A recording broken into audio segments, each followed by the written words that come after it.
Le atua alo fai lava o le atua o Palemene ma le nei tunu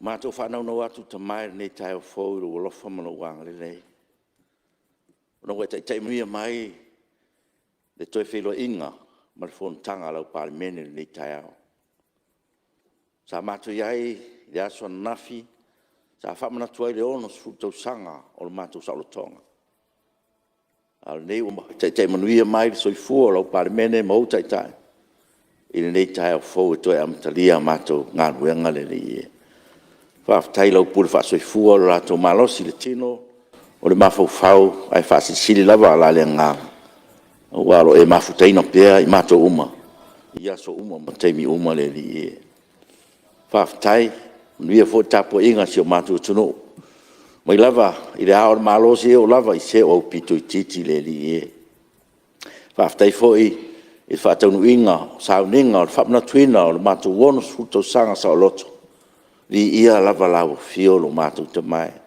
o au masauninga ma tapenanga na matou iai le aso na nafi e le ngata o Mulinu'u nei ia ale vava ai atu ia fio anga ma la fanga ma matou no uma e le latou sangisangi fia ia matali sapaia le nganga o whaftai e fo i tupe ia te oe ona me siri ma me le lewa e fai ai sa o tonga nei tunu le ie whaftai tele te mai lo so ni mai o le whatau nuino me uma ua manu malo ma manuia me uma te mai i lo o lofa ma lo wanga le ie matou te talo le ie la usfia fo le matou fono ma toi amata fo ia matou mta upu e peona tu ua mai fa mo atu le nganga o lau fio e te so ni mai fa tonu fo lau pe lo nganga ia i matou uma lava te to tas ne ia matou langona ina ro matou vala wina o i matou ta i le tunu ina ia fa pena o na matou talanoa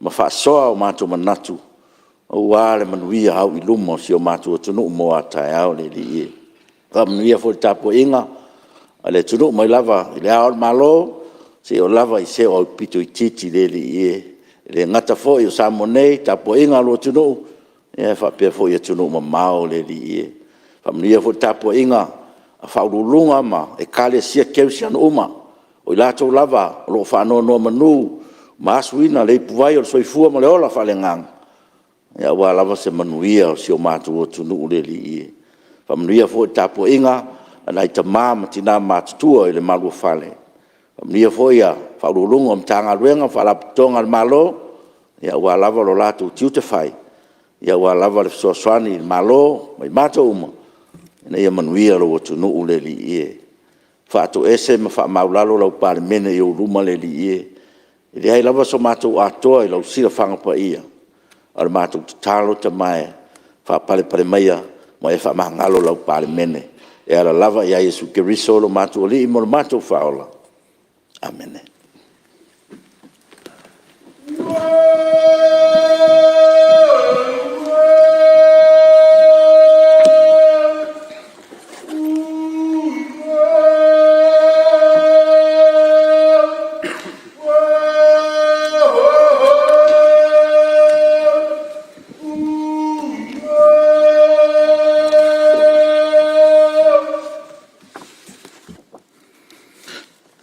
te whasisila atu, ua amataria nei tau manga, al fono au whaitu la fono. Polo inga, whalawelave tupu whafusei. E whasisila atu le mamalu al Palemene, ua o tauri meina nei polo inga, whalawelave tupu whafusei, mo le COVID-19 fulmaleiva. E pēn whamaonia e lana fionga, o le ao le malo. Tui male li whano, wa le toa swala vile lua, i lunga o whautuanga al kapeneta, e pēn ta ui lalo, mo le whaatatiaina i le laulau a whono. Poro inga, whalalawe tupa fusei, numero valus fulu, na mata whamaruina mai le tūlas fulma le lua, i le tae ao le solulu, mua Iuni, lua o lua, se i aulia le tūlas fultasi 5 suluiva, i le pō le solua, lusul valu Iuni, lua o lua.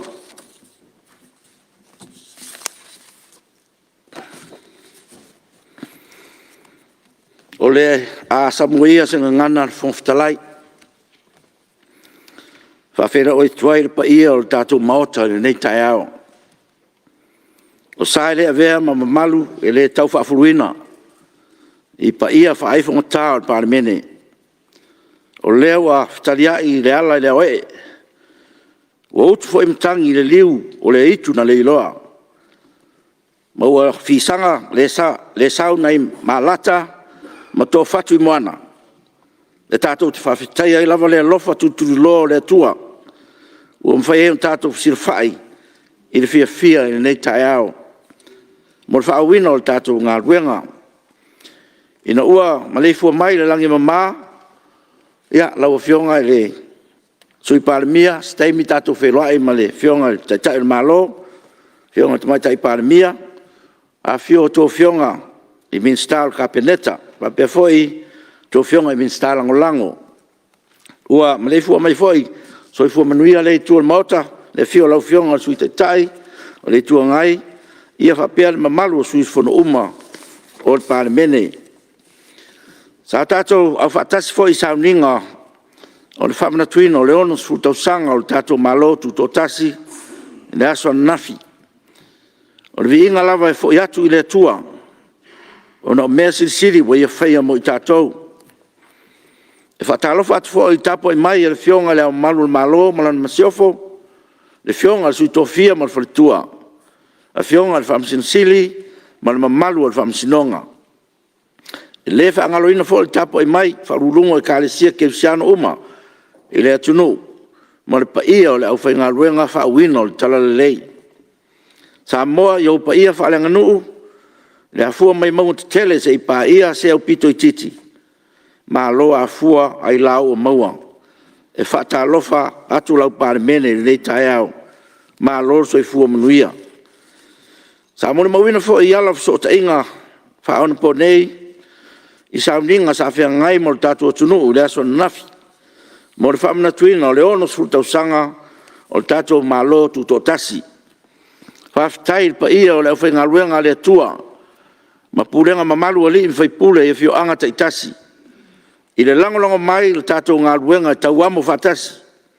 Ua matangofi ai le wha moe si o tātou o tunu i le aso na nafi. Wha maa lor tau pati. Ia fo i le vi inga i le atua. I lo nā lofa i si o tātou o tunu. O te whata lofa atu fo i pa ia. Wha lulunga mta ngā ruenga, wha lapu tontu maoti. O tātou maa lo, tātou maa futa whatasi le nei tai au. E tai nane foi o nisi o le mamalu le tunu.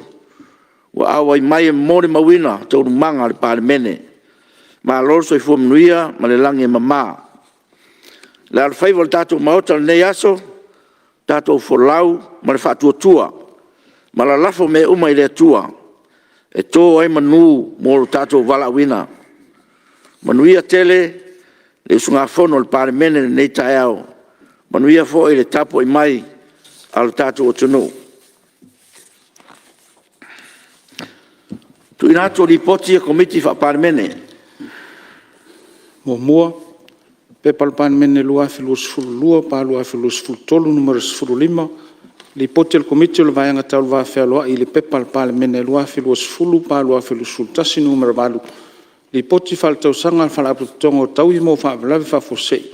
mo le tausaga faaletupe lua fesufulu iva lua felua sefulu lua pepa le palemene lua felua sefulu lua pa lua felua sefulu tolu numero sefulu mo le ono le ipoti le komiti o le vaega taulu tamao aiga i le pepa le palemene lua felua sefulu pa lua felua sefulu tasi numero selau lua ono ma le pepa le palemene lua felua sefulu tasi pa lua felua sefulu lua numero fasefulu tasi le ipoti faaletausaga le ofisa ufai numero faamauina mo tausaga faaletupe lua fesufulu iva lua felua sefulu ma le lua felua sefulu lua felua sefulu tasi ma le tolu pepa le palemene lua felua sefulu lua pa lua felua sefulu tolu numero sefulu fitu le ipoti le komiti o tupe maua ma tupe totogi i le pepa le palemene lua felua sefulu pa lua felua sefulu tasi numero selau sefulu ma le pepa le palemene lua felua sefulu tasi pa lua felua sefulu lua numero sefulu tasi le ipoti faaletausaga le faalemeli o Samoa mo tausaga faaletupe lua fesufulu iva lua felua sefulu ma le lua felua sefulu lua felua sefulu tasi faaloalo lau fioga Ngā ruenga le aso. I lo longa o li poti a komiti wha Palemene. Mua, pipi, lua o lua tolu numero tasi. Li poti a komiti sua wha pitoa al Palemene. I le pipi, lua o tasi, lua numero tolu sefulu ma le ono. Li poti o le taunu unga o le susuenga. Wha taunu ta upuna la ngā lo sili. E winga I teunga o le whaavae lua o. Ma tū la fono whanua ma suafa lua o. Whe lafo inga whaawau I lona aso lona lua. Tolpo whe lafo inga le aso lua tō sutasi o me lua. O lo sa noa le sus fono mo whaasal anga numero 5. Ia o te jono o taimine e whaawau aile sa unanga alau whionga le sumamalu. Ia te jono fo lewa wa malama le maota I lo tau taun fai mai le upu mamalu ia le fo o manino me uma tonu ia le watu lava noa ne o lau tua saunoanga ia na ie sauno sao I le tulanga o lo iele li poti al komiti ia mananga whaaloalo tu le mai su maru mai whasalang numero 5 whaalo saunoanga ia momoli atu le whamalo mal whaafutai lo nesi usfono le paia mawalunga le maota I ona tulanga whalupe. Le vau umona e toina le niu le toa oi. A wala tātou vata puia mono tātou mtaisili. Ui la wala ni nei tai au e le o fio mai le fionga tamai tai Palemea. Ia ai momoni atu la whaafutai, ala whaamalo. I le fionga tamai tai Palemea, ia me se fo ile. Pa ia maualunga, roto a inga kapeneta malanai tu o le malu. Hape fo ile nei maota. Wa fo le wha moe si o tātou atu no. I le aso na nafi. Mai tau wina le alofa maleanga le lei o le tātou matai. Le matango fio le aso, matango fio de tau. Ia. Peo le nganga fia lea I lo nei sui fono. O mai le nei tai au. Ia tonu stable nei aso, tātou wheloa e ma. Fio ngata mai tai Palemea, ia o le nganga fia lea ma le nganga whaafitai. A wo manatu. Ia o le tu sao tu loa se manatu o le nei tu malo. I le tātou tu la fono. Te fia whaafsiringia lo fionga ele, tai fono. Ono lewa, wa manino I ofe, o la o tau li poti. Maua, le ai a se vai pangoa ele I malama mai le nei mauta. Whaafonga ma, whanongolongo le mauta, I lau saudoanga, matango fie, manino, malama vaenga umba. I lau foi mai tau malau wa ai le dipoti ni nei. Ia, o se dipoti e tele. Sao tai tu samal mavia fio tu spa ia le tau dipoti. Ai lau mai tau malea angu moni lava. I le whamanino ina o la au tau au li lino lipoti. O lea mo tā manino. O lea wa mai lau tau lipoti. Mafuanga na iei se ta inga ia. O lea foi wa sa uno foi lau fionga tai tai fono. Sa tu sa mania ma valawina le sa vea malo ia sili le tato malo no so atau. E fa be fo le fionga le prestene pam stonga fanuma swafa. Manisi fo yo te tanga luenga le tato. O tanga luenga le fono. Lewa manino mai I le lipoti. O nai fe se tainga lava I tono le tato. Matanga luenga le fono. A lea foi manino ai I tu la fono tu mau le tato. Mauta. Ai ai ni tu langa foi ni fese se inga light. O lea manino le tapeno le pepa. Esto ave ai sei di mai ai le fionga le au le malo. Ma tu e mai e tu e fai desi pepa tu na mai dono le morto le nei. O le nga melo tu la fon tu tu. Yo. Ai ni fale ton se tu la fono. Ona tu e mai le morto nei tu tu. Ai pe tai le wa mai lo tu fai unga. Ia le ta o so alta tu la fono le se lau suma tolo la tu mau. E ai on ta tu le lifal tu la fono. E na ia mo tua fa manino I tu tono le Palemene di meo fa le tono o la wa uma sangi le ao le malo a ela ni vaenga e leo talfia ngai mai si kopi io mena hao na to fa le pepa ave le ao le malo ina ia to fa tu mai tu le tu la fono e to fa ye te tu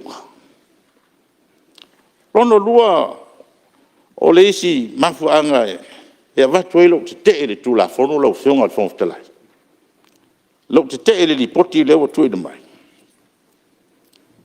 ia na te sir fie le ia lo fionga al tai fono sale tauna e tai fono sale tauna e komiti conflict lana sa faali o bol mau te ele tai mi na tala no ai le pili le nei ma tu la fono nei ale e mai tu la fono tono mota o la fa fela ngai to no fo fai mai fai unga ana fo te soria tu la fono sale tau ona no fo dai tu la fono la ia lau fionga le Ya, fonga lai si. Poi masina marolo se tu la meno fionga mi sta fatto. ava mal fa lolo piama fo I lo fonga fa aftai ni tai au de lofa malanga le o le tua me se foi le so na nafi I ele I me uma se me lava fia fa mama fia fsilia tu sui malu ona le lava mai tau foi mai le so vale le tato tara noi pe lo I ele nganga le e man tau pe lo I ele nganga le se me foi le laititi na fa le ton wa fa sol murito mai to fa ya le foi la o sa no ngal sui wa matana anga I elea mana ia firingo le fionga te fono ano fa te pa sui mamalu lo sa no ile ma le sa no mai ai ele se me fa ingata na tu mai to fa tu fa e fa ngo fia ya o tole me le o le pasi el Palemene o fa unga fai ai avatu le official fono e fa tau nu ai sui fa foi se mai fengo fiel me leo le pasio il Palemene o me te tauna tu to tono tu la fono ai avatu fa foi o I foi stangata sui e fengo fiel me e fengo fiel me na fai nei o le fa tau to o le sui perestene ai le tu la fono o no sui atu tangata I fa fo il Palemene ela lea la ufianga fo ftelai o lai fa fo fonga mai le tunu Langa ele o duma tatou tala o le tatou te tango fa tumu lima mo tatou manatu e faingo fiel mtau na o fionga fong tala ele la usau no neile ile le tatau ona sa fa yo le fionga te telefono o ile to fiel la o fionga fong tala o le Palemene o le tunu Mai lei se si pule lunga tu le pule na no fa lo ma au. Sa o lele sa no ngal sui. Ai awane o tatu manatu fa ta fa anta upu nei. La ngol tu la fono na o to e fo I tua ya Samoa. Mai fa sa so wane. Wane le ngan ya tu e. To tu mai le titi tua se fa ta tum ta. Le o to fa fonga mo to fa manino mai le tu no. O mana saini le ale malo. A mai fa fo sui. Sui e lato. Ai to ye saini o mana fa ye ese mentir fi le ale malo. E mama ya o to ye me. Ya na fa penatu. An fa penatu o sa no sui. Malo fa tai sa no lo fiona le minsta. Sei tu la me lo fa lo me fi fa sa. O fere vede te fa sa le sui da sa no pole. Ya fa la ga minsta. Ya he fa ba. Ya ele fa tanga tatu la fa. No le sa ko la ke de man ma ko tu. Ya mai fa mo fi ya o to da fa go fi ya. Ai pe o sa no ngal sui a fa ya sa no ngal sui era fa go fi ya sa no sa. Ya le ba ko yo. Le ma watu la le to fuar sui e bolon fi de ngalo sa dia. Ya. To fuar sui bolon fi de ngalo.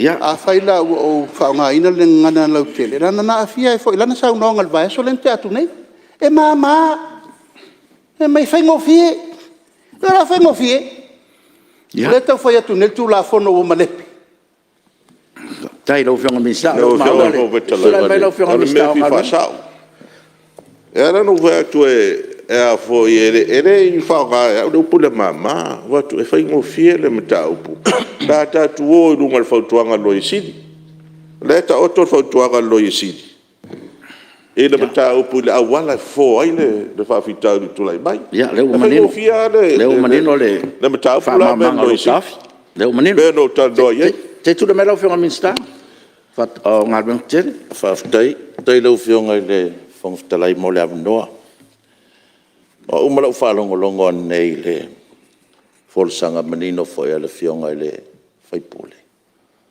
o ulakalaka bo ulakalaka kwalo wanga ile tua I langa folsanga manga ia sa fai ile lo famala ngale le yo le tua ia ia ka ko upumasangi foi ele mo ele di olala ai wo tu la ila wo fionga fong talai se ia le meno o ye sa no ngale fionga le suna malu I mea I o fese ta inga.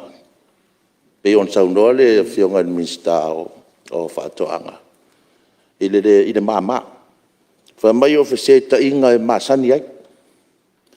Ai au whaatepala o fionga e sui mamadu. Tau te vai atu report. I le tūlau e luse fōru. Le tala no ai I melia. I sui a inga ia. I le upulea. For your eyes only. Ame lang na I so ta inga ia I suinga ia fai. A fai wa for your eyes only. O longa winga. E ile me se le nga fai lunga. O longa winga lo fionga fong talai. E se le tala e le lo al fai ngole mistake le. La sala ko lo le le. Mai o le suinga fo imba le fa se ia nga fai. E waku wa I le ofisa. E kau kanga fau ko inga le fionga le malu malo le mangingo I a le ke o vai ku la po fele nga kai so suenga le a makaku I Palemene le transition le a va ku o le official fono ka penga mo me io kusi fa mau ie ave e fautua I le fionga le malu malo e nga kai nga fa se a wai le mafaianga nga le loa e le loa Palemene sa I le pai inga ke ngei o lengo ngo sira fia le ia pepa ia wa va koe fautua ia le au malo malo ma pa wanga o le sui e mfango ngo suia I lalo langa faukuanga ta lia le tula fon tau fa ofilo pasi mai Palemene po le kalia e le ia la se alufanga a le sa ve Palemene e ngake le sira fia mera a o ke va ya kulipoki ele o ia ile susu ngar komiti pa wanga me o kula e kwaila o fe tai ai o le o fa sa o for your eyes only e ia me pala le fai mai le fo se ka inga nga pe le fa le lo nga si la fia le ia se ka inga ia ma fa lo Ia, masalo lau whionga le sui malu o lea wa. Ia, whionga lea le. Sai mai ala lau whionga te telefona, se whalau te rea tu le. Ia, te tonu a lau whionga sui malu, ia, o le whai wa tūlawa noa i le malo. Ia, ina ia whalau te le pea, ina ia manino atili. Ia, mese ala soso ni atulanga le wa o sao noanga i le tai telefono. Ia, mo si le fia lau whionga o e fo stasi sui matua o le mautana le. E pasia lor komiti e fono ao. Le mfaito e fsiringia sui fono. Me na te fa mamla matua i lau fionga sui matua al mota. Pesta e le mfaito e tautalangir te fono o umana pasia le Palemene nei. Ma e le na malaina na o me fai atusi a te a fa tino le ngā ruenga lea ia ma sa auto e tali tuo le tusi. Na o mai. Ia al te tai le tua ngai. E fa manino e tu langa le ona le ese malosi o ia po au. E to sui a te fono o te telefono to fia al Palemene. Me le lau whionga sui mamalu, ia, ala o sala o sa unanga anga i te telefono, o no lewa mai au na whae unga, o leisi me, o sai mea, su tai se matu tau fo, o sai mea se matu tau fo. Ia tau silsila mai no fo, na tau te marma mai tu la fon tu mau, a whae se tala no fo, on sai mai se mai ale lei. E rei, uman whamtalanga no fo, nta upule sa alanga mai pesta. O le fo ta ua ia, nai suinga la itia, pe o nesta ua mta ua vanga, tu la fontu mausalau sultoru, o manino ali poti lentu ina atu te telefono mana latu komiti. E le iuia, e le whailau tusi, sa e na taimi. Ia le vaenga leo tu la fontu mausalau sultoru. Ia, ono mafu anga peona i ele komiti, au mea uma, na asia uma le komiti. Ne tau sosoni atu ai mole, whawhaingo fio lo fina ngalo, lau fio ngal sui malu. Ia, tu le mai lau fio ngal, o sai mai se tu le mai su te tai. Tu le mai lau fio ngal su te tai. Langa e tu tau no tu la i tu le.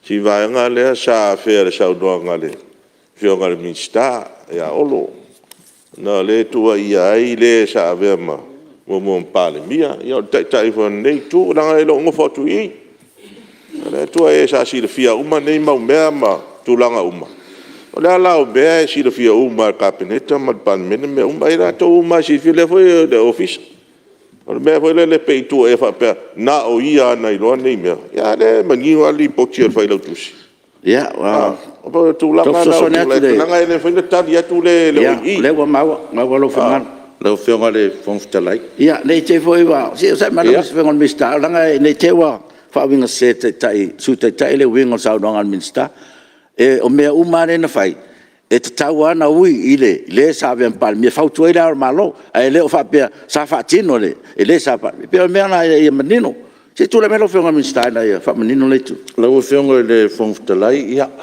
o le ala tonu nga o kula ia ma o le ala vai manino la lo fa vai o se fulu le o so fa vai mela i la u tu la ia tu mal fa alo a foi o pepa uma mena o ke enga i kula fongo le o le fautua al Palemia o le malo a wa le vaktua le fautua nga ele fa maunia mai tu la fono ia a le tulanga le ala o feonga le fonfutalai wa tu la mai ia le suitai tai ile no foi o le feonga fo isa tai tai wa le wa fa muta tu fa le a mo se tai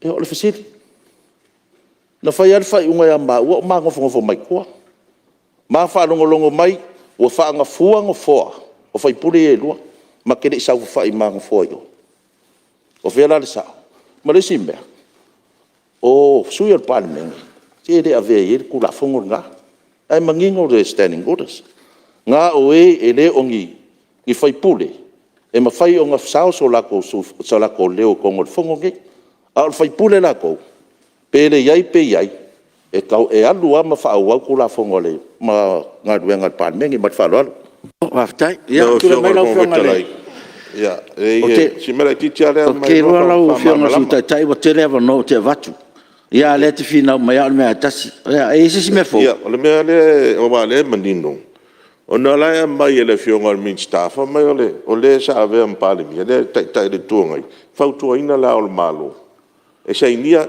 ele fa pena fai o tato ngalo o tato ngalo pasia lo le pidi motel ni ave lo sai ele ni si fa tuanga to ava tu ia o la o malo ava tu sai lo ia le o manino le fionga e sa o ile le tu lai mai ngala fionga to mai tai Palemene o le lo ia Ai sila fa vai ongos fulu, fa upu ongos fulu. Nga ia ngale ta ia fa ngoka kokula fong. Pasi aku avaku le official fongo ko kilo ngi mea uma mea ka penga roa ia ko spasi fa mawinga foi le. O ia ave e ave Palemene na ke saingia ma ave lo lang ku langa fau kuanga le malo ka mangingoi e fau kuinga e le Palemene le malo ai le fa maungia se kula fong ma fa lo ya ke lo de menino le mta upu la ya Ya, lau fionga ele. Tau no mai lau fionga sui mani, wha o mai lau sau noanga. Fionga fitalai. Lewa, whai atu le tala no fua, wha mole mole tulanga ia. Se wha manino tua le vaenga lea. Le mwhaina alo ese la ulaunga le manino le vai liu lea. Lea nga tupu ya tia. Lea lana ele no tau mole mole atu le vaenga lea. O te te e nai tai fono le komiti. Na ave ese a umale minista lango o tupe. Ono le launga le minista. Le fio mai ono. A no fotui. Ono la si le fio le fio nga fo le minista na vai tempi. O leo te lalo le minista o tupe. A o leo ilo ai ia fenga fa vai mo me tau fonga mangalu nga tel e le tau le lau manino fio nga le fio la na ave se ia. Fai le mi o tau le tula fono. Tau fa se ese ai tu le avano. Ya, le sa tau na fai le tai fono. Alu se mal komiti. Ya. Fa fonga bai. Ole no tonu na le tu. La mai la sui. Le wa mai nele bele. O pesno tele le mai kula fo. Ya. Le fionga le me fi fa sao ma fa ma. Ya, se sa no mai la fionga minista. Ah. E se mamawa me e lua. O nga ruenga ma le papel fa se pisingisi. Ale tai fono. E pe au kako a fo e fai lau business con kalaki o le fai sia o se fe panke ke kulo mata ko nga pisingisi o le a fi o mai kako a le mafu anga go kula i nga kaimi e ave ese sui e lua sai kongo le tender sport o nga sa lua ye ko kongo le tender sport ai ko fo lua mar con kalaki o le mafuanga nga lenga o kula i lenga lua fio ese ai o me o lai ilo ai ia me fa pisingisi ai lua ko sa fa ai mare sa ai konga ya o kalanga ya ese a me ia lua mo sir fia lo fio nga sui mat te lo fio nga le sui malu o le o mandino ma te le manatu foi tai se ma o le tulanga le te no mai ai o le manino sa ronga minsta o le foi mam lama no fo melea ya se ia la sa ronga se manatu taua mo tato report ana si me le lo fio tanga le lo se o mal lama mota ana le na vatu sa sanga le tula ile fionga tai foro la o ia sa le faila no mo te le tai ele tal no ai le tula ya se la mai no foi e fai fa ala la mai la sui se fa tal no fo Fionga tal o le la o le me o mana fai unga fo talai ma mauta nei o le tulanga le tau o mai o le tulanga wa taimi ele i fai pule le tai fono manino ana me ese a foi na taimi ese le taimi wa tofia e vem fai pule ma tofia lo ia le Palemene sa tau na taimi ona fa ali mai se tulanga fa pena e unga ese taimi mele ia o le manino ai me ese ma foi a Palemene na ve se lo fionga ia le tenta sport o comiti filial Palemene le na tofia le Palemene ia se tu lai mai la o telefono mo famino in almeno per fare no fionga fonga tarai fa tai mo le avanoa ele ai se anga ia te o fa lave le sauna anga matango fia fa sale le anga numero 5 e paualia mo le fa sao ino le tai mio mato le committee ma o tai fono se io fa tali ai se tai mi muli e ao ai malai fina ngalo le motor nei e au fia i la malo fina ngalo leo e ta ua le vaenga lea ma o tele apa fo i le vaenga le sauno i ai le sui mamalu o fa sale le anga numero 5 i le te ena wa sau se taimi Ona wao leo le Malae ona utali le tulanga na langa tulanga le fa vai lo ta ua tono le potter committee le o le melea se o te fia al saunoanga mo fai masu o wivi le saunoanga nei tae o ia o fa ta tu le lo fionga fong ftelai ai lu di sau se time ona wao le Malae ia ona utali manino atu le lo fionga sumar ia fa lo ngale fa lo fa ta ia ma ro va fa lo fionga telefono lipoti le la se se vai ia faftai me sidia le wa manino le vatu le o lo tu la lo fionga me town fight asir sila ye le lipoti le manino I lo fa pe mai e ye kopi e fese sa mai si kopi le nga vele au le malo mai si kopi o tu la fono o man tu lo le se tasio to vaenga ena mana o lu ia ul palota singa I lo ele fainga ul palota o mo le palota le ia e lu mo le ia ul tu la fo taluai ese pepa ia mai I lo fiso fam sino I fa bon ese pepa ia mo fo ma ri poke le leo scusa le ma le fa ia finga un gay ese o li poke gay ia se mai sui la le ava fa lo ko fa magalo le mele ia o le se tu le mai le film sta pola se le so sono tu lo sono tu mau le la le tato o tonu le mele le afia o tangata fafo e le fainta li mai pe te le ta o le sofa le na tu e tiro tau va la we lo sa o tangata le sa no ia e le ma faina tali vai bui masina le mele in ngal maria sui e le ma fai ona tali mai le wa sa no ia ta la ngai lo privilege nei e malia ia tato tu la fon tu mau e na apa tu lava ia ta tonu o e fo sta se sui matua o e mamna le tatu la fon tu mau ia sa lo menino min sta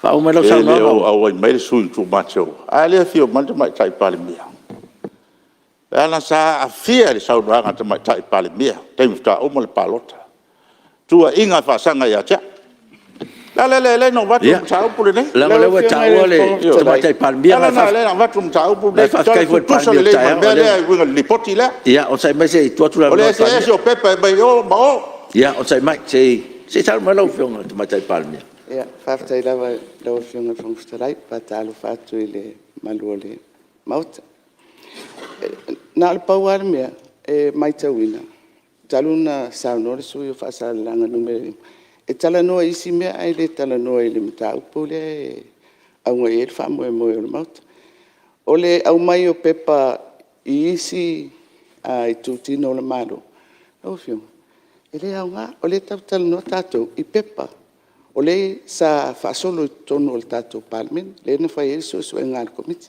fa mo molia la o fionga ile li fa ipul so ia fa ia na mi o lo sta isolo e sa no mai tato li poti a ele italia li poti le se me fa nai ia wa maneno mai lo fionga sui mamalu ia se tai lo fina ngalo tato li poti male umio to 2 minuti sui mar ia Mulai tu lah ftai lau fionga macam Palemene. Ai pia le nganga na le no matul tulanga le. Ola ole sa tu lipoti. Ese sengo kopi, fa mo mo. I tono kopi nei. Ala le na le no vatua le mele. E tu se le ia mal lipoti le na le suile tu e alu o mai o. Ese lipoti lo fiso fa msnonga. Ese lipoti le leo. Na fayeno walu famsino le anai wa na avel mta upul famsino ya fa fita ile tua yo me fa ile tua e vala u famsino le no fo mai le famsino na fa ile famsino le asi le fiel le ile famsino ma solo fu moria ali pokire sa ber suyer ko va e fa ma ur moria fe la le ko ngo ole sui mamalu masalo le wa totala ngi so o le tulanga le lo fiong ese me ese ale fengo li potio o tau fe tuli fenga palota ese li poti le o tu la fon va ko va la isi va ku pa il mota anga sa o li poti le tanoina ya la option va tu lo so manat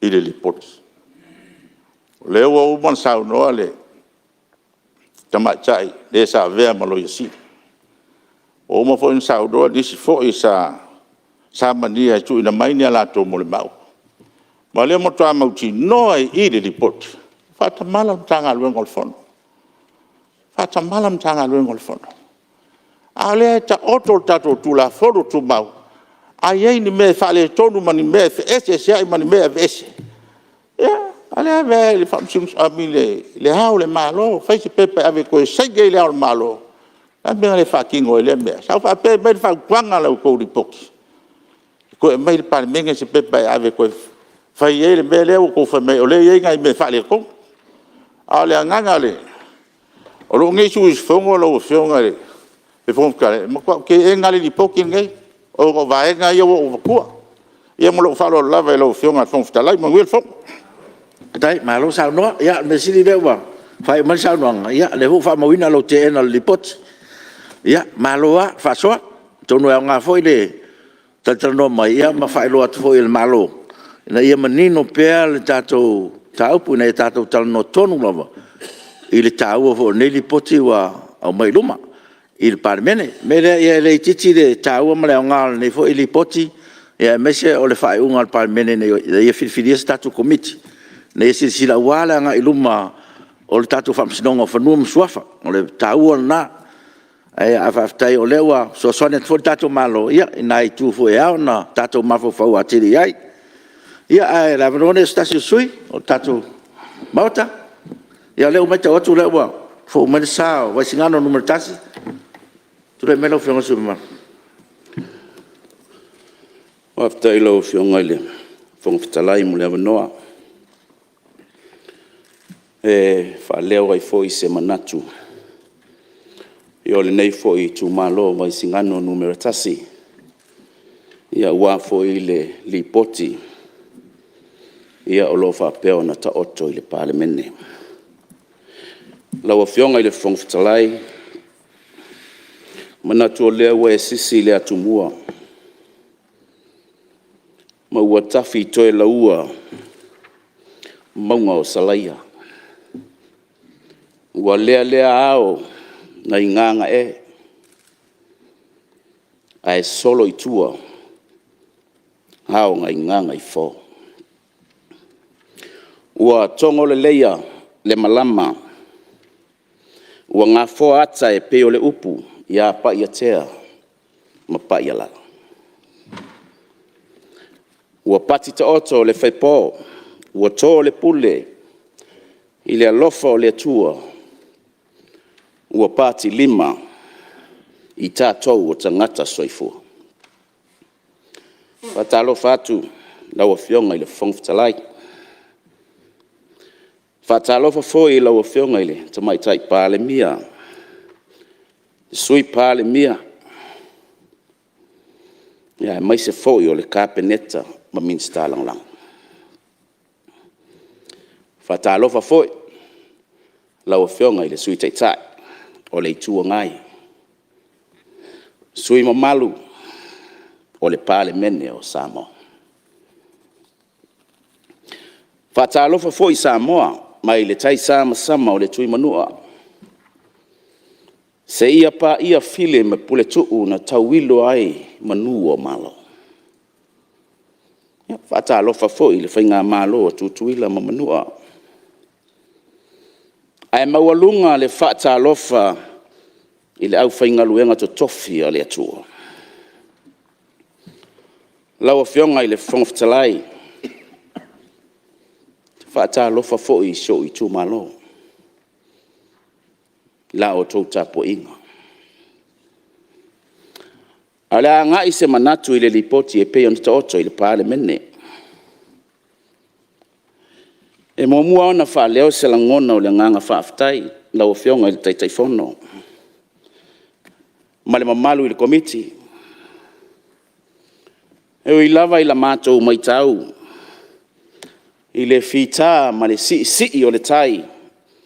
I le whaatinonga o le tau ngā ruenga.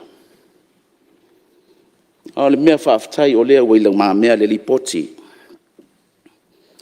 E o i lava i le mai tau. E le i saini nisi o le komiti. Maua au mai ai se fesilingia o le nei atoanga. Ia e manatu o le ao o iai se tofa le Palemene i se taimi muli muli. Lau fionga i le whangwhitalai o lau mai tau ua fesilingia le mamalu o le fono faitu la fono. Le fono na te pasia tu la fono, masuia tu la fono. A le ale mai tau. Ua maa sangia le fono na to tofi e tama ma o lato ainga. Ainga ma lato tama. Tu mua mapule. Ainga i le tai ma le vaa o fonoti. E mafua i se langona. A ua mana o ale tangata i e sui. I ona sui lea. E le o se mea iti iti. I le maitau o le nei usu ngā fono lau o fionga le fonga fitalai. Le ana fofola. I le lipoti ale komiti. Na savali mai lesi faa ululunga. Mai lesi ofisa. E halua ngai. I lesi ofisa. Ma faa tino ai. Le suinga lea. E le o se typing error. Fea le malo si anga o tu la fono tu mau e toe au mai ai le tu la fono i le mamalu o le Palemene. Tau ona toe fo i mai suinga. Ina ia no fo ilo tai o le atu nuu i le tu la fono. Opu malaina ma vai laina o le tu la fono o lo taita ina ai i lato. Taita ina ai le atu nuu le nei. Ta lofa i le whainga malo ua mamai atu. Ma le kapeneta a whaifoi ua le fesilingia le minista. Sa tu mai i le foe ai se i te pa ina le kapeneta. O loo iai le tō whalo loto ma le utanga mamao. E au wala mai iai se lafo e whatu. E toi au mai iai nei suinga. E leo taha ua i le lipoti. O lona winga. Na maa ia i la tau. Le whato whala inga mai le kapeneta. A o le i tu wina. Le lipoti le Palemene. Lo fionga le, fonfitalai o me fia fasa. Talofa i la fionga i le minista. Ua. Sa tu mai i le foe. Te o sai mea lau whanga sui maro. E se, ua umalo teimi. Le foi se... Lo fionga fonfitalai, le lava lo fionga. An me fia fasa o le la ungani. Se usof, minsta lang lang. Ano le te sau no mai, fea le minsta. La le teimi a le to mai eri tu la fon. Asi si le foi lo fionga. Tu la fon o le nei. Na pasi la umol payai. Wa lata le taimul whainga palota. Ile la se taime toi. A mai ele pepa i tono al Palemene. Apia whasa watu mele iau i eilau. Ia, o le ua, ma watu le nganga le. Ia, on sai me pea se i wha uma pea sa unanga sui mamaru. Se i tato manino atili le po ngā whetonu ne anga il sui. No ava no aia tu atu i sui mamaru. O ava no taua. Le fo i wha fonga mai o latu i tu malo. E lo lato sao tono al Palemene. Mele, on sai mai tatou ia umo tatou taimi. Tu pele ava no i sui mamaru. Sa o sa noa. Whaftai lau fionga i le whangawhitalai o tamasani foi ai kia tama mātutua o le Palemene. Tau whai foi e whaadua whesasi. Ai a e mautua i le mea lo e tranoa iai. E anga isa o a lau lau. Ai talo whai le fionga i le minista sa tu mai le foi. O le mea le sau noa iai le fionga i le sui mamanu. Te alofa foi le sui mamanu wa te matua i le Palemene. Ai a faina lata il fai unga o le ale mena alaina ta tope. Le ale mena alaina fa tope lau ai le tu i le sifono. Ai ta lofa i le minista sa tu mai le foe. Lea ua ali ai i le ai o se fa halo i le Palemene. Le manatu fa sausili, manatu mama ua sui lava i le malosi e le o se faasili au pule lea i le Palemene. Le alea ngā tātou te sau whawhai ai i pe a whai e mawhai ona sui whawha atu o le Palemene tū la whono aua ni toi a mai ai tutona. Tā lo whaila na fionga i le ao le malo. Tui ma le li whano wa le toa sua lau vi le lua. O le wha tumutumunga o le atunuu a o le nei ua whata sina o lona suafa ina ua pisa pisa o le atunuu e ese le mea na saini ai la na fionga. Ese le mea o lo i to tonu o le Palemene ese le mea o lo i lunga o awala whate konolosi. Ta lofa i la na fionga ua savea fua le maave ave le fua ona o le tau wha matie o se fina ngalo o se tuatasi. Awa fionga le fonga fitalai. O le aao tu uwina i lunga ma le wha mau wha i longa. A le atu nuu mamalu o Samoa ai ese le mea lea e tutonu. Teofo. Fea le wha alo alo mau alunga o le ao o le malo. Fea le nofo tua vai e mau ai le wha ai tete. Ma le wha ea ea i le ainga taua ana. A o lea ese mea ie ave iai. Ese mea ie nā i matuu i. Lau a fionga i le whongfitalai. E le la i titi a afianga o mea nei.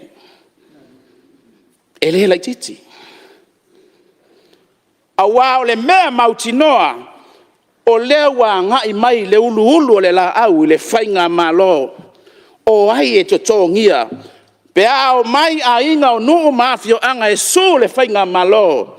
Ini whai unga na whaia i lunga o ni tūla whono. E le i maa e a ato atoa ta pena. A e tōpi lau le tuu whaatasinga. Ao le mea maniti ai le tino. Lau a whionga i le whongaftalai. O mea sina le atunu. O mea sina a inga. O mea sina ina.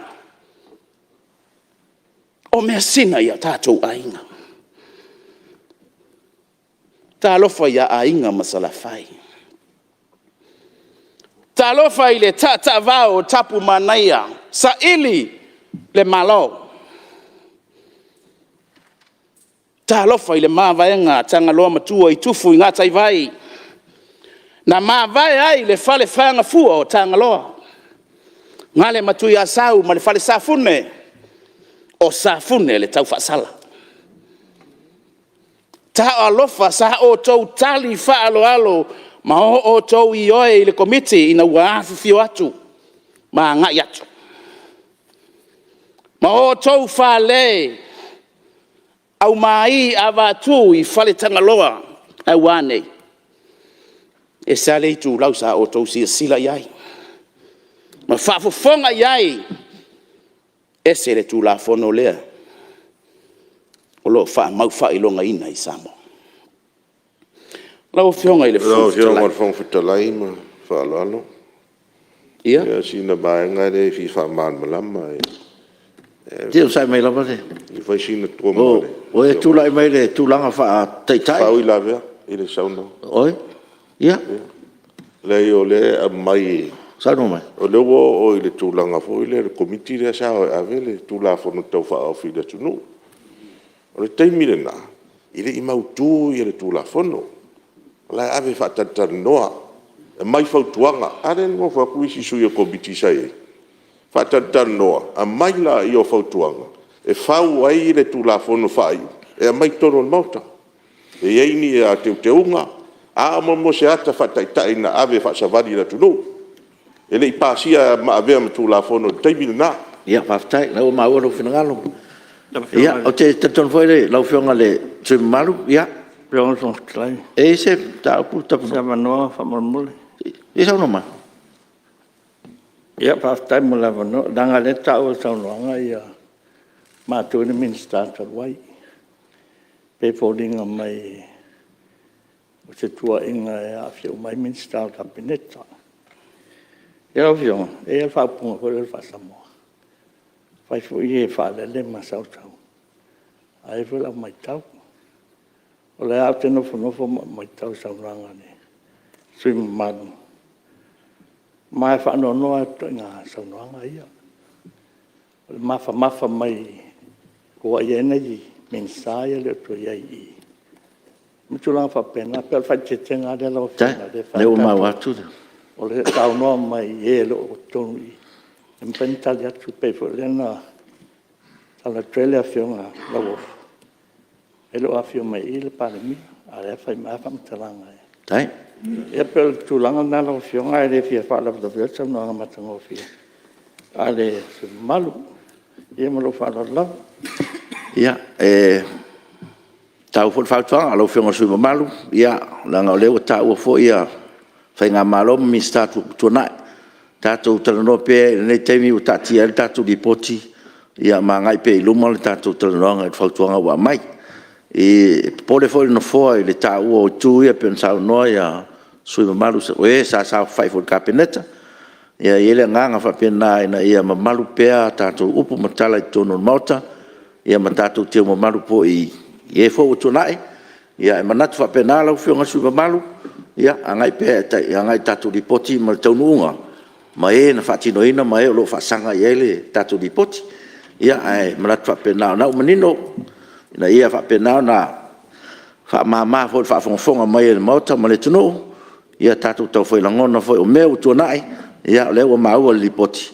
ia e te tonu ai le to e pong sa le o menino me uma ia se so son le su mar o me lo sa no o te lo fionga le o ftalai ia ele ase ngai ia foi se tu inga o le nganga o le avatu ia ile langona o le amana ia o sui mamalu o le Palemene o le nganga le na ai le ai o walunga foi le faaloalo ie foi na no foi ia te fa malulu atu ile tu le ia fionga foi le tu ngai pa fa pewa ese foi le maitau o le nganga na o le nei foi sui o le no foi le Palemene ai sui itua e au mai ai se langona e le o amana ia la o tou Fonotaga mamalu e pe o le nganga le na la o fionga le fonftalai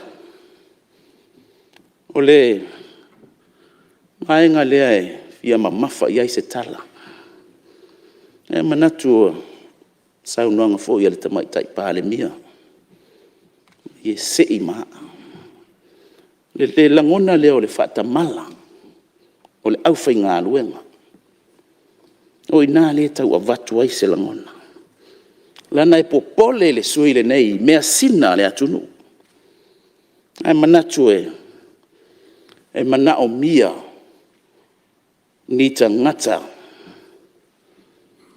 e tali tonu i le tiute ma le vala awina e fai ai i le ato atoa e wha vai lunga o le atua malana principles e anga ia la o fionga le fonfitalai o nei e wha tonu fo lau wai tai au a tatou le whaia fo i le mea ami o tonu nei e le ami o tonu fo i tai au a se lo le so ia o tatou walu se ai tai au la o fionga le fonfitalai ta lofa fo i nai tamali i nai fai launga ta lofa i le ofisa mamalu whanau uma sa afia i nei ngā luenga masui ta lofa i le tangata na whaia e le atua ma le whaatusa o le atua siri ese ua uto e manatua ai le tangi a le teine sa le Mulianga fai mai ua fasia lava siana tama a o fea le vao tangata Fea o na ainga. Au fea o iai le si o manga o na ofisa. Fea o iai ainga se I fautuane. Ma tuane se tuwala. Se I tanoa ane. Ma tu o mumusu ane. Ua le aila. No fionga whongwhitalai o le alofa e whetafe hai pei o le vaitafe I to tonu o tātou tino. Tātou o tangata kerisiano, tātou te ola wha mangalo. Pei tai o le mea tonu ma le mea ame o tonu e te tau lava o na whatina. Awa o le toto, o le aano, o le uo, o le au mea mamai. Nei foi ta mali. E le fesili ngia foi. Le tau tua nei ta mali. O lo o maua I le nei li poti. I le tau tua, ma le whaavaenga, ma le developments o le atunu o le nei o Samoa. Te lele au ngau nei ta mali. E ta lofa. Ta lofa. I le fili maana au. Se mea manu le lupe na wha ia I le fuifui. Na maua ai le nei. Le nei sasi pea whai e lai titi. I se wha tō whala inga asets. Lau o fionga I le whonga whatalai. E le o se mata upu e tali ngō fia I le nei usu ngā whono le nei mata upu. Lana wā a fia le wha vai o Samoa. Mai matua I lango ina. Ele nei usu ngā whono le lipoti al komiti. Tai. Manuia lau fionga le whongwhitalai. Tai. Manuia fo I le whainga malo. Manuia fo I lau fionga le suitaitai whono. Le suitaitai o le tua ngai. Ia, mai se fo I o le tua ngai. Whaftai. Manuia le usu ngā whono. Ia, whaftai mo le sāwho e su malu. Le ua whaeru fo lo fina ngalo e tusala lipoti. Ia, malo whaftai. Ia, o la vnone le stasi sus whono. Ia, lo mai te watu laua. Ho mai le sao. O sui malu. Mai sa lenga ni mo tasi. Tura me lau fionga sui malu.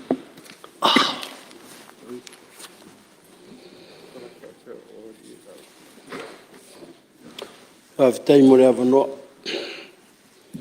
Nei tai au fau mo le hosu ngā whono mamalu. Tula I fo I whai se au po le sui o nei hosu ngā whono. Mai tū mano sa lenga. E au te whaapai atu fo I le tapo inga mamalu o Samoa. E lava I le na fionga le a mamalu. Le masiofo. Sui o le whono sui tofia. Fultua. E tainane fo I o lau fionga I le. Whaamusinusili. Ma le vaenga o whaamusinonga. Whatarofa atu fo I lau fionga te matai Palemene. Sui Palemene. Maiso le mamalu le kapeneta. Whatarofa atu fo I lau fionga le. Sui te tai o le nai tū. Ia. Ma le mamalu o le usu ngā whono.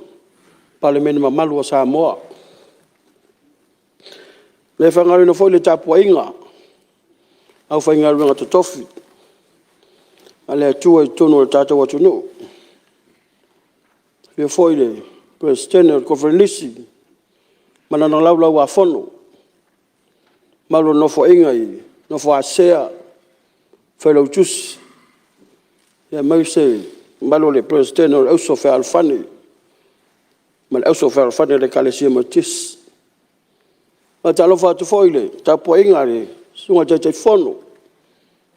Malana lau a whono. Kalesia. E whakasa. Malu no fo ato. Sengo to ina whatonu. To ina. Ia mra malu o pulenga te jas mta ngā ruenga. A fo le whatalofa I. Lau whionga le. Mosniolo. E maiso no wa patele. Filela. Tapo saa. Pai whailaunga. Te akonoma. Sosoani. E mwhaltua. E o lava I lolo le kalesia. Atalofa atu fo I lau whionga te taifono le kalesia. Papitonga le atua. E maiso sui te taifono. te maa whalenga ia poutu inga mala mo le atu alo whaanga tusa ma le wala wina ma le tōwhinga le kalisia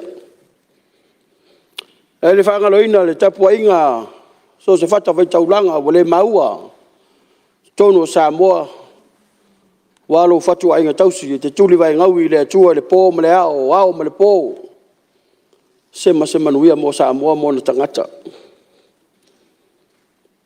sile whata alo whatu mo whaafere i atu se utu malo salenga numeltas o folo whatu whaafteilo tau lango era i por kalame o le fua i le aso na nafi ma aua fo i lunga o awala viso tainga lo tau lango le por kalame le whionga te teifono ma le malu komiti tāpenanga o le whaelonga ino le ono sfutau sanga whaasa o loto mai i Samoa mai purenga ia le nei vaenga le tai au whilangona fo i se leo sa lenga i le nei mata aupu na ilo loina e tusa ma le tulafono o manatu lava i le taimina foafoa i le malanga a Israel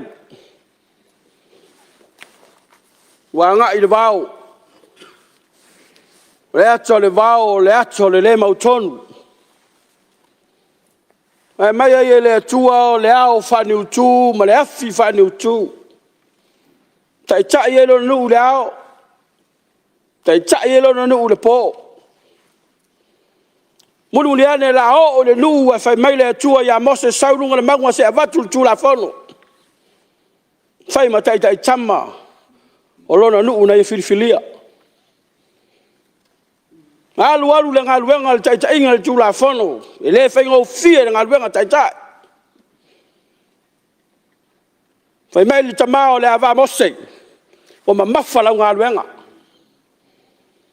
to tofi ni tai tai to tofi ni famasino to tofi ni ali taua so sani ni ngaluenga a poto lo le fai ngaluenga e fa pe na se va aia sa lenga le tai tai ingo Samoa na tātou fe o lau mai i le fe fuli tu ai ma le fe ai nai ma le fe tau ai e sa ili se tupu e fai mai le tupu tamai tai talo fai su o mamai le toa wa lua susu mai wa umatu e tali langi se au lo lumalo tau nu le luai la fo la wai Samoa ilana tala lele waluan sai dinga malo to tua a mani o matua le na fa vai ai le malo tu do tasio Samoa ka si vo no lua na fa wai na le tu la fono fa vai na to tofi ai na le Palemene e ta ia au upu fai Samoa malo to tofi ai sui oi tu malo te jas tofi ai le Palemia tofi ai le ao le malo fa sino manga mai le tala le lei le tuspea na so solo ya Samoa ale sa tatou whailonga ina le asona na. Ai toi sila ai sisi le fu o tanga vai o lo sa o tonga. Te mana tua le tala fa Samoa. Ai mai a fai o lo sa fo lau o le tula fono e fai ma tai tama. Fai mai le whauinga ina saleng. A mama i to lo sa fo la. Al vesile fa ferna puluki. A ferna toi fai le mama lea ma le tai lea. No mana tua lo leo le upu leo le malali. O le malali. E fau mai le fuo le la au leo le isi. A mai leo na olo le lapa. E tala. E ma osia le isi. Ona mai lo leo le melo le penu ili. I lau wolo ngā la au. Ma lau tele ngā la. Ona lomi whaatasi lea ma le ifi le. Tau lo lea o le malali. O le lau lua ma le pū o lau safolau. Na watu lo leo le malali le tamo whai e. Puruki ai. Ai ai le tūla fono o le whaingo le mele. Whai mai to ina. O i wha mamā le ta e la le wā. Salu ese le palpala. Wha mamā le le. Na ia watu le malali pipi i le le. E le mwhai ona toi usu fia le vai. Po soa sam. Ai a le wha maoni tangata e whai e ngā luenga lea. Ona le pipi i le o le malali le wā. Po le safolau.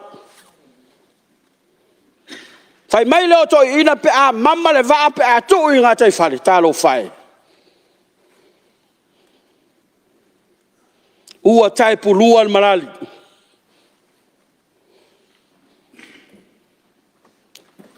Samoa malau Palemene le nei Tiafau.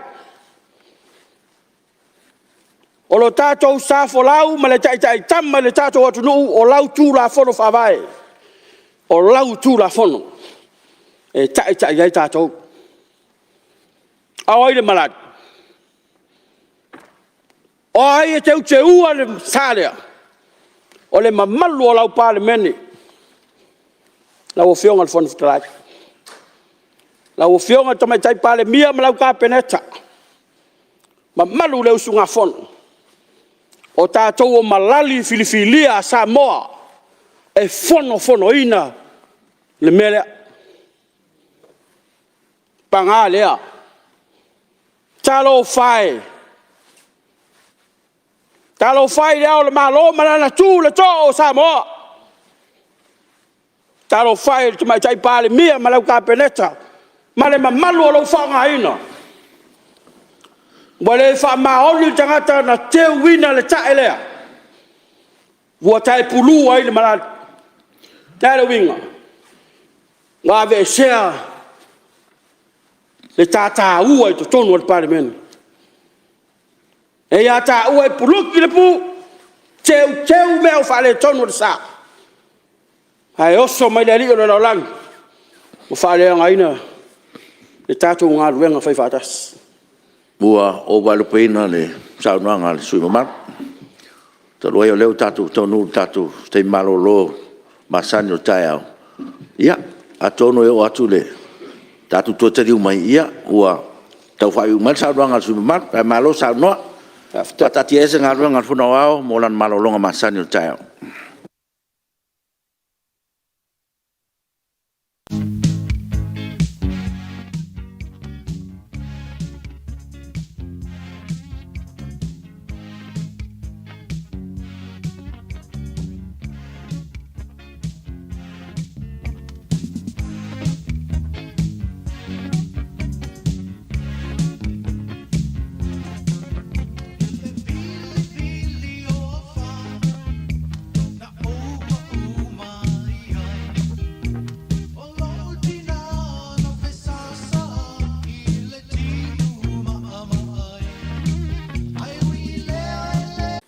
Mai foi tali ngā sua malolu Palemene.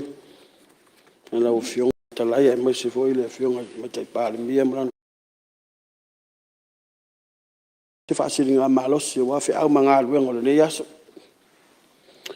Ele i o whaasolo atu lava nei langona foi o le nei usu ngā fono. Ale tapo inga se utu malo. Po le tu mali o le tu a meso le tausenga tu sa lenga mo no pito fonua male malo le tu malo talai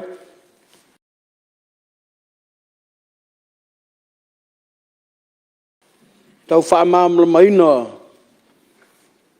le wingo le tato sa folau wa faina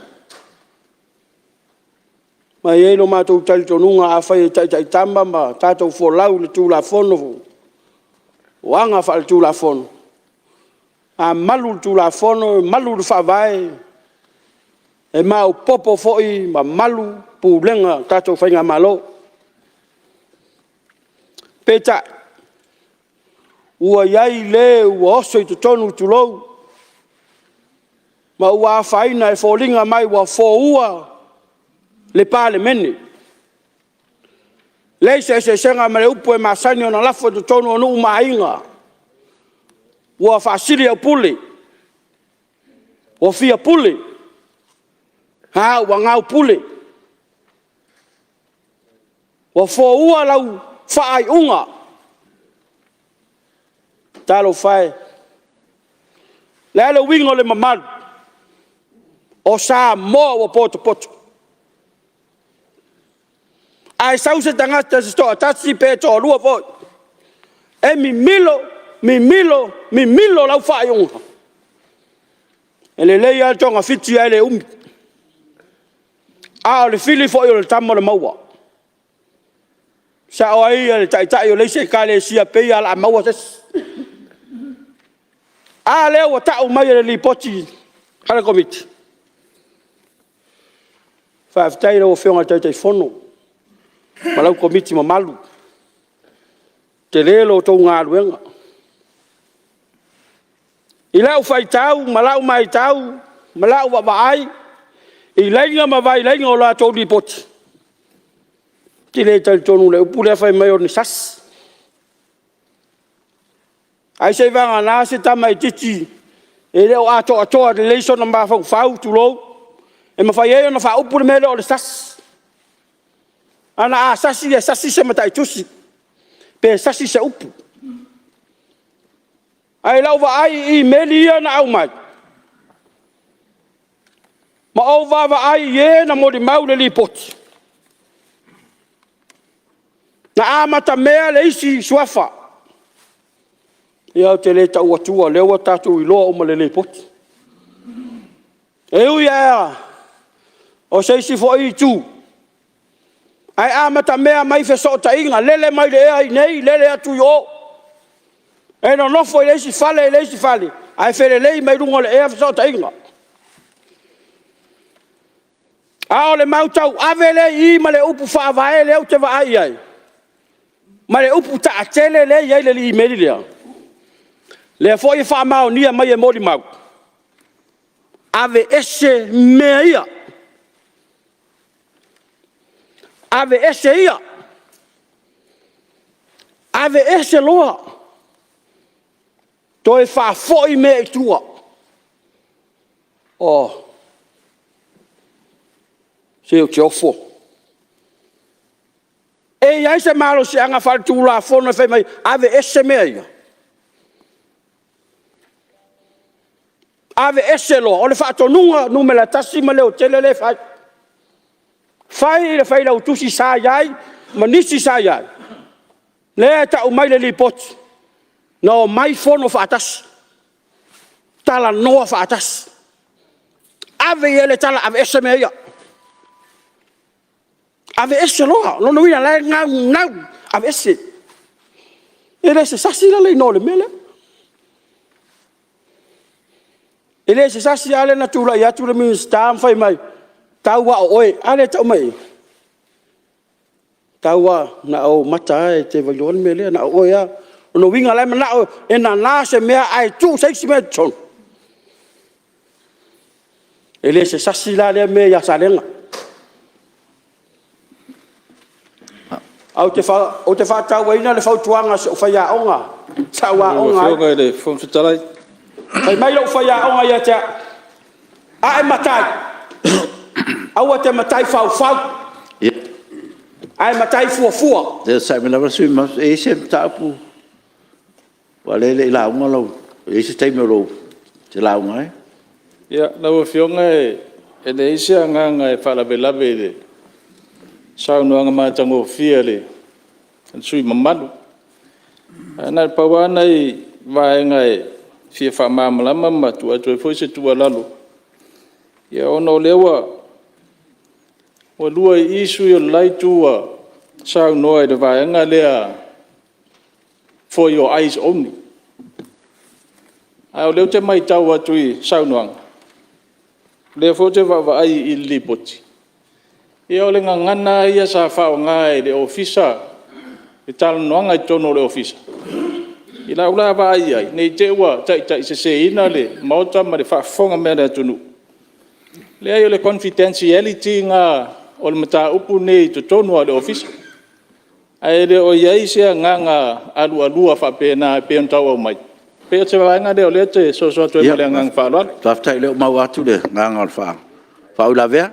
Ia atonu o le atali manino e te fono e wha manino la le vaenga.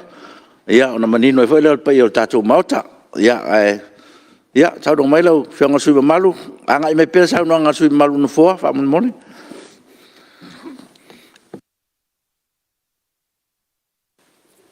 No leu. Ai mo le avanoa. O leua. Mai foi se fa manga mas tu la lo sui mamal. Na tu to fo tangata mala na ia fa liunga. Ai la o ia fai tau le vaenga le. O fai va tu fai se ta tonu va na o e te lo nei lo elis. E rico. O e private le mea. Le mana o lo elis. La o le fa liunga. E private. Tau o e ma. O nei liki tua. La udah fadi liunga de winga le na tau fai lo atu. Ale pe o le mele na tau vatua. O le upu ta atele le ia I le modi maulea. Avese. Tara no fai atu wi malo u tali tonunga. Le sunga fono. Ke le yo se sasi mele. Ana so se I melia sau. Ai sau wai malesi fasi upu le. Ya, faftai committee. After lo to mai after lo to sai ele. Itu lang ole, fai lo tus. Ia le fo fola mai lava le, tu la fon tu mau le. Se la sultas. E au ilo manatu. Ana fa pe ui tu langa ia. Ia oi se so le ato e a faina. Nei se langon le fai to a faina se. Ai ona ua se le me o fai. Ole sasi ya ole sasi. Ela na uma fau fau wali tala lo fia o ngana fai. Ai matai. O te matai fau fau. Ai matai fo fua. Fua melele. Anga te matai fau fau ro pe te pule fau fau, pe te fai pule fau fau tu lo. Ole ala tu langa mau lunga e te fau fau te mea. Ia no atala ia le fai unga. Ngai fa pena le si tupule fe nga tuai. Fai metala le tupula na usau. Ola se mele le fa tangata le na alu le. Alta matai. No via ngaro vitala ia le me fi fa sa. Fa ua se la au te le la vai fa tau tau wai le. Ia. Se ata le. Te fai me se malo. Te ya ne wa. Se tu asu la no le su te tai polase. Ia re yo ro ke ka wa im fai tau li po ki po fe me o me ngi me ka fau fau. Mire se me ka fau fau wa ia ku po fai ka o li poti. A fai o re ka ngo I mele o le. Fe lo inga place king o le. Fa me si o fo mo so fa ma le office. Ia ku langa masangi ya. Ara fa mangi ngo mai kuskusinga ma me fe karia inga. E re ngi me fau fau la ave lungo le ku langa fo le lo le. O le ka sanga ma me fau kuanga.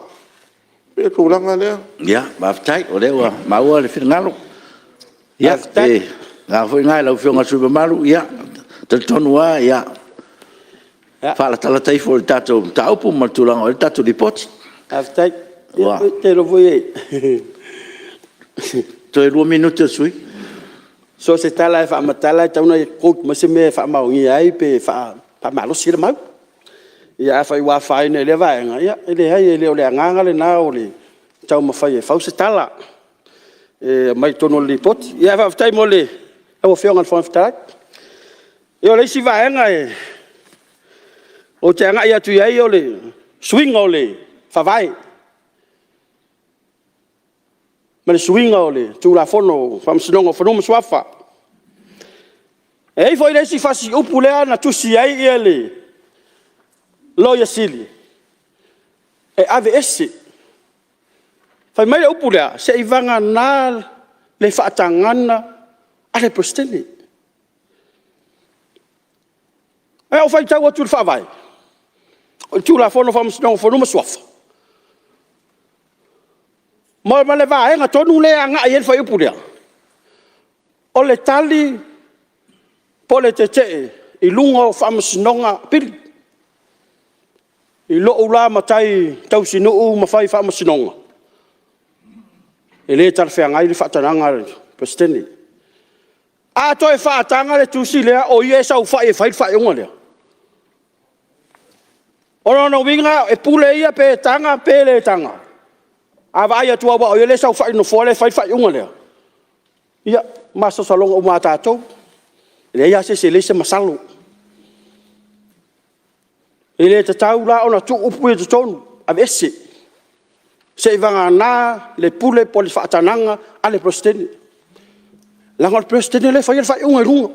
Ai to e pule ia pe talia pe le talia. E le tala whea ngai. E whea ai na i ai whai unga mwhai upu. E le whea alo whani ai. Lau o whionga le whonga whitalai. I le vaenga e se lau ma le wha. Pui a e tau le ngā o le wha vai. Le ala i le vaenga le a se lau ma le wha pui e. E whisui a. Pau a leo le whai upu po le vaenga o le wha vai. Wa maa fua o maine veves. I lo u lea tali tonunga. Awa o i tonua. Lea wa whai eifo ngā whale tasi lua tonu. Tolu fo ngā whale ia wa whai upu whapopo lea. O i foi.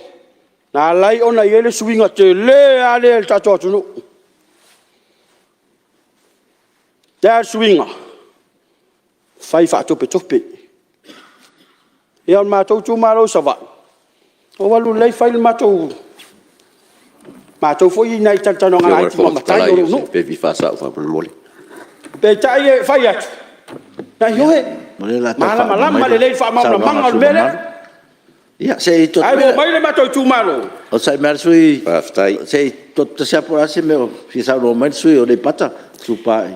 Whaftai lo whionga le whonga whitalai. Ia ua whaafonga fo ile le mota i saunanga matango fia le.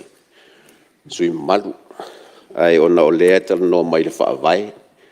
I o le tau mai le vaenga se lau ma le whaa. Le tau ua whonga fo le tasi lua tolu. Ia si le fo i o le tasi o whaa i le whaavai. I o mea ia tau le si o manga ma le tūlanga fo ile le o. Le i le whaupunga wha matinonga o i mata a whanga mai le lo fia. I le taisua. E lo manino la ia te aupo whewra vaenga whaavai le anga i eile. Le whina ngalo le tau noanga le. Le sui wha mole mole. Ia. Ka ngā le lua fo i vaenga o le tasi o wha. Whaftai lawa.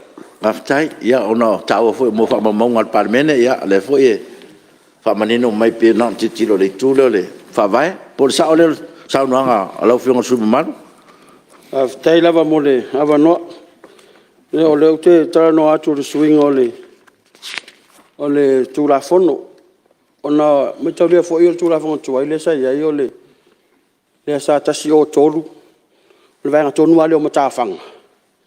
Ai sa o lolo stau te unga. O le a suia i le tasi o tolu. I le tasi o wha.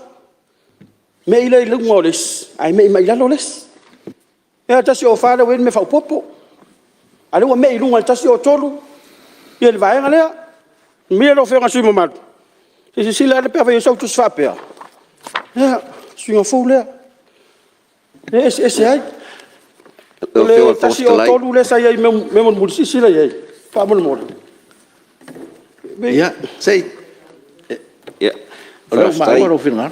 Ia ona o le tusi lea o lea au mai le. Ele ia foi. Ele ofisa le fono. Mo sui fai pule uma. Lea lao te whaita ua i le whaavai lea la moana. Ai a whaila ua i ese kou kopi fou la i titirina. Ia o te leilo la po lea mea ua wha ese ai tau kopi. A lea ma te nonofo ma kopi ia ora whaavai wha mole mole. Ia whaaftai. O le tau ua fau tau no atua. Le tau tu te tonu. A whaile me tuailina.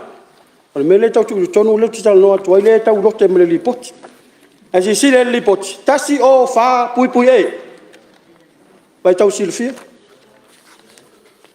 O langa le sa so son mele fero tusi ia pe o tulanga na e pe o la sa no mai le su malu le o tu lunga se i fam si no no mo so fa tasi o fa o sa o le ya bio nice winga na mo si fie lo fionga su malu mai pat ia ai ia fa mai sa no o ba ftek mo lo temi lo fionga le ia ti lo me lo fionga minsta e va quale fa fteite le sui mamat o salenga e nei lo ai mo le sui matala o mamau i luma langa sai li ringa o ka kokula fongo le ku ko pa malora va lo fionga sui mamat ko ya ka mai ke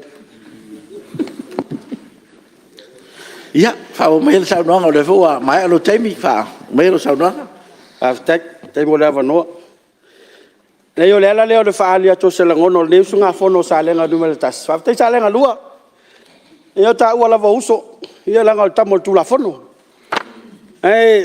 ole tu la fono le wa ma fu ai na ve veti la to ta re su ya inga le wa tele ai me ta sui e la ta fa ta wa tu mo mai ta la la su su an pe ono su valu e fa upole por su inga le por fa vai o yo tu la fono vom sidong fono sof ja valu vai nga tu la fono teu tu la fono ona suma valu fai am sno fono mo sofa awa fianga ya fia i tu sama lipot fa va nga ya fia sfuru lima fai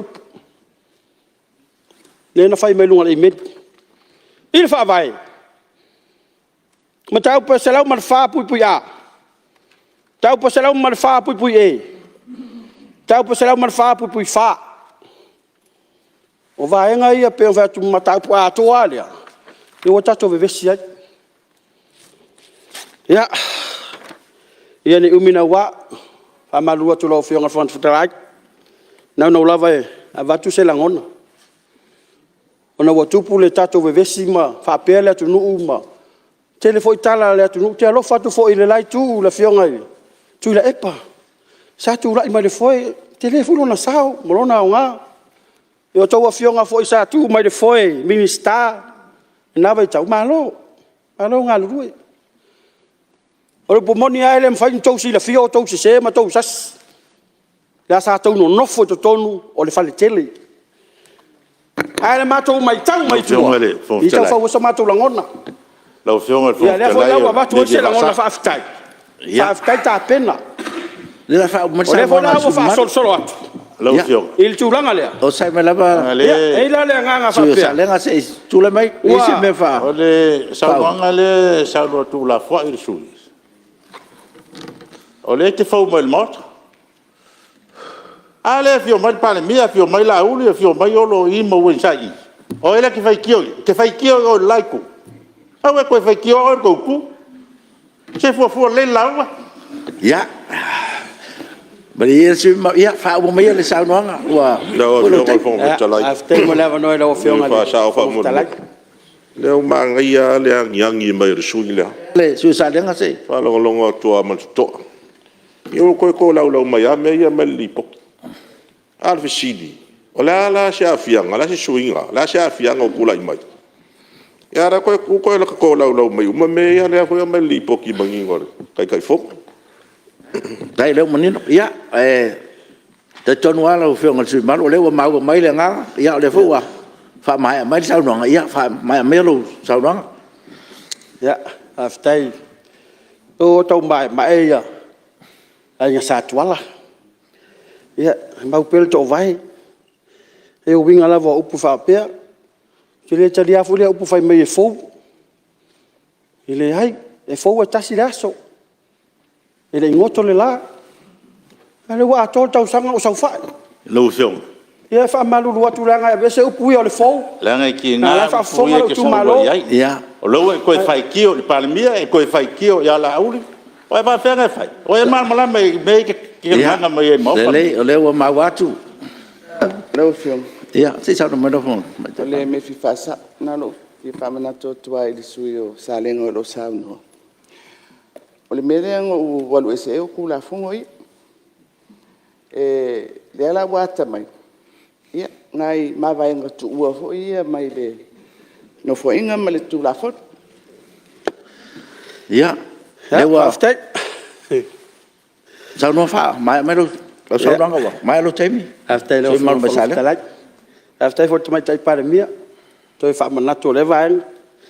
Na ta se le vai nga le aso fa ma vai ai, no tangi fo ia uia. Pe ia tu le fatu tu lo. Ia fa ma lu wat fo Palemene la fa fonga anga. Ia ve fo le na pe ia mo talonga la kapi fo le ana no fo e pue o mo lunga pue. Ia o te fa aftai fo il.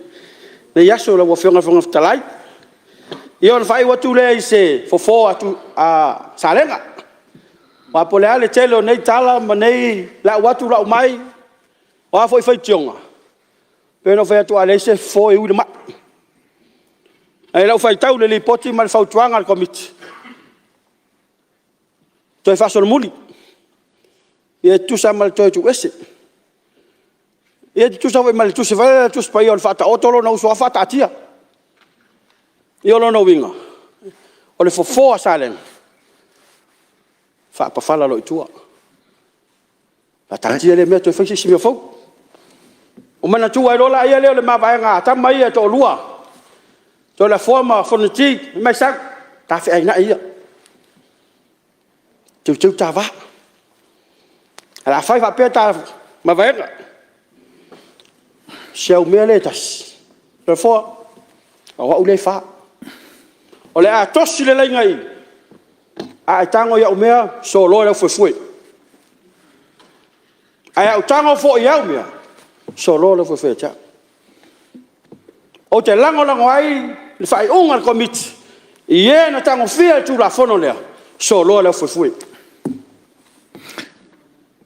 Ave tu la fono. Neu. Fai nan fai. Manuel fono na fiong. Manuel ta poinga lo tu malo. Manuel Palemene, Manuel fo ta poinga fa lunga mtanga lwen. So fono Yesu. Ia, malo le saunoa. Ia, o le ava noa taua ma le no fa au lo tu pe tu fionga. Sui malu ia wa fo fa fonga mai ai tu malo mo lo tu sao. Ia ana fa tuanga no fo ia wa mana ia le launga le ia le sui malu ia ai o te fa tu foi. Le wo uma tatu launga fa tau po ale ano moni anga ka sfuru lima mingu ki vatu. Ia lo fa fo le mo tatu temi. Ia lo fa fo lo to no nau mai le yo to manatu ia manatu tatu temi. O mai tatu launga fa tau po sa tatu o tatu tu malo. Ale no tatu di poti. Na ia tatu o le fo e tau tuturi atu tatu ngā ruenga o se fautuanga na o le tulanga le langa le mau atu no fo le saunanga le pesta le fo ia e au fo na watu fautuanga no fo o upu ia e le tue tau na tue tau o tonu mauta nei o aia wa i tonu mauta nei o sui mamalu o le tunu ia al mafuanga fo le pe e o ai fai ungo no fo inga ma fata apel Palemene e tu fili mai o tato uma o tato mai filifilinga le tunu ia o le tau na e manatu tele i mamalu o Palemene ma sui filifilia o mauta e le nganga fa pena le fai fo no fo na le mau le atu tulanga le ia au fo le tau mama ina sui mamalu o tato Palemene tato manatu o sui o filifilia mai tato tu malo ia le nganga na i tato tausi le va fela lai lo i tonu fo tato la fonto mau le fa alo le tasi sui le sui fa vai me ai langona ia o no sui mamalu le tunu me le fa tuanga na no fo mo le ngai lumo tato nga ruanga ia le mai tawa tu le mai sui o vai mau no tasi lo ava none vai beli alemba Pianga fong ftalai fai foi se sao nei tu maloe mo no folo fatu ma fa manuia atu le as fa nau si o tato atu no le ono sfuto sanga e nai tu ma o le fio lo fionga le tamai tai Palemene o fionga foi sui Palemene fio foi a fionga ali ma tamai tai minister capeneta fa pe foi a fionga minister lango fa maloe le ngā lulue ma le whatau tainga o sao le atu no. Tato iai le nei vai tau le mai oti ma tūlanga o Apia ai laulangi. Ia o le ai mauri tō vai tonu si o tātou atinu. Whamalo whātou tainga o sao Samoa. Talofa foi mo folo fatu nei tu malo i lo fionga fong talai. Wa ala fatu tainga ole pono uso le atunu. Ya malo le on sai. Malo foi lava papali. Pina foi fa talo fatu le fionga foi sui fong talai ya le mau ni taiao ma nei foi fon tanga ia o toi fa foi sia le malo si ole. Le tino ia anga lele tua. Talo foi nei tu malo le fionga sui tai. Mas foi sui malu ole. Nei tu ma Palemene o Samoa, ia o tātou o le malo. Lo tapua ia o tātou whaiwai lo filima si o tātou atinu. I le whaese sao lo fionga whangtalai e wa i whatalo whai le fio la fionga le malu le malo man masiofo. Po i le fio la fionga sui al fono Aso Tofi man masiofo. Fionga fo e whamsino sili man faltua. E mas fo e prevesteno whamsinonga man faltua. Ia fio fo i ali ima tamaitai whamsinonga e lua. Ia mes foi tap ia au fainga renga pa ia le atua lo no manu le atua wase manu ia Samoa le o mal tai au le nei lo vai ai sulo le tino le nei mota ile o ato o lo ato Apia le mamalo le nei mota ia le soi fu lau le lei ia vi ia le atua ia tapu inga Samoa tapu mai si fai statu sao mas foi se o tu malo ia vai monga numero mua ia tapu mai Pena foi nei tamama, tina matutua, e mes foi le ngata o Samoa nei o atunu mamau. Ia tapua i mea se i whaista tau sao le nei mataupu. A langa le maota le nei tai au ma le amataina mai ua ola nata tau. E tā ua loa o tātou whasino manga e ala ele. Whanua ma ele ma suafa ele iase si ele fiano whanofo. O te mamoli ele nganga whaftai la fionga tei fono, sui tei fono, ma sui ma malu. Sa i o ina ma tōwhia le maota le nei. O lātou te ilo ina ma li poti mai le Palemene le nei, le ungo le nei ma taupu. E moli le nganga whaftai. Te mea tōwhia ita se community ita te me wa mana ia ta ita. Whaiso ta sao. E eile te mea tātou te tuuai no fō le nei. Ai awhio mai ali ma ta mali o tātou i tū malo. Va ai se mea na e whaia o lo i taimi o iai tono le Palemene o Samoa. Moli le ngang whaftai. Ale mai tau le au te lenga o le nei tu la fono ina o wo o mai fo i tono o mata matai. I le matau tia o mea na whaia o tatu tua a. Le ana wha amana tuina na fi le ono o sifuru tau sanga. O le mea matau tia le nei fono wha vaisa ia. O lo fia fianga o au ia. O te sau o iai tonu i ni suafo o tamaa. Whawa sau mai vai lele ma unu malau teo na iau tamaa ia. Si o matou nungu fo le tongo le fionga atu le au pupu, lau lii o le niu. O lo fia fianga le o mai te tonu ma o mata ai. I le fono wha vai, sai iai. I le fawina o le nei tu la fono. Tu la fono le o whanua maso. Ai mese le fono wha vai. O la mai tau e le whaingo fie. A si il mota le nei pe ona uta ua e le whaingo fie. Al tai au le nei ma le mai tau le nei sui. I le au te lenga le o te tala noai. I la ngona e whanoa noa i le. I manatu whai ua komiti. Whaso le muli. Whaso le muli. Ia e lua mea tu lou le maota le whangtalai. Se malo si o komiti. Ai ale mai tau ale sui usfono le nei. Patau tia. Alu waso sau waso. Le fue tala noa ale maota le nei. Nei atu e whafoi mai le mamalu. Ai ala le mea le ufai. Te lepe. I le tu la fono. Na o le Palemene o il malos. O le pōlenga na lau whionga whangtalai. Mai tau foi mal te toa. I le nei tai au. Ina ua o ta pena mai te sau. Tau fisili lo tama. So soani mai pole ase me la unga ilo watali. Ai faali mai ele atua ilo natali. I el Filipi le mua non fai upo sfuru tasia. Mai atu mau o tou I fua o le ami o tonu. Mai a Yesu ke wiso. Nei avi ia ele atua ma whaane ene eina I oia. O le ami o tonu lea. O le pōlenga sui le nei o vai maunga e alu waso sau waso. Lo ruina la whai ngō fie a ini komiti al Palemene nei ona talepe whaso le muli ni tū la fono e pasia I tonu le ngota le nei. O pōlenga nā le nei sui. Ai mai tau ala fionga fong sta lai. Malo longa. Sui sei tu atu la no fa ula ve. Ya. Ya sei sa no mai la fionga. Sei nganga fa vela vela sa no nga sui malu. Nga tasile sui o komiti. Ta ua tele lo no fina ngalo fa diel tai au nei. Ai se si sui fono e fa ta ua lo manatu lana sa no nga tai au nei. O sui leo pa monga mo. Na no fie fa mal malama sa no nga le ua pele mot. A pe o le fai unga komiti. E te lepel tu la fono. Me ana le titula e te fa manino. O le ato anga le fina ngalo le tomiti. O le fautuanga i le maota fono. Li poti lea. O le mena tau ana manino. E le iai se fai unga mai le mawhai fo e se komiti. O na lato fai se fai unga i le tu la fono nei. Mena ina i manino. Nei mai tau mai Samoa ma ave se. Wa nga i te fono mar komiti. E ta lepel tu la fono. Al sa no anga la vai mal fa mamla manga li poti mal meu tu ina mai. Ele la wa mel mota. O le fautuanga al komiti ia toi ilo ma fai le fai unga le mota. Tu lo fo sa no mai le do vai tolu sa. Tato do vai tolu tato ia uma il tae ole al tae na matua ave lunga ave lo.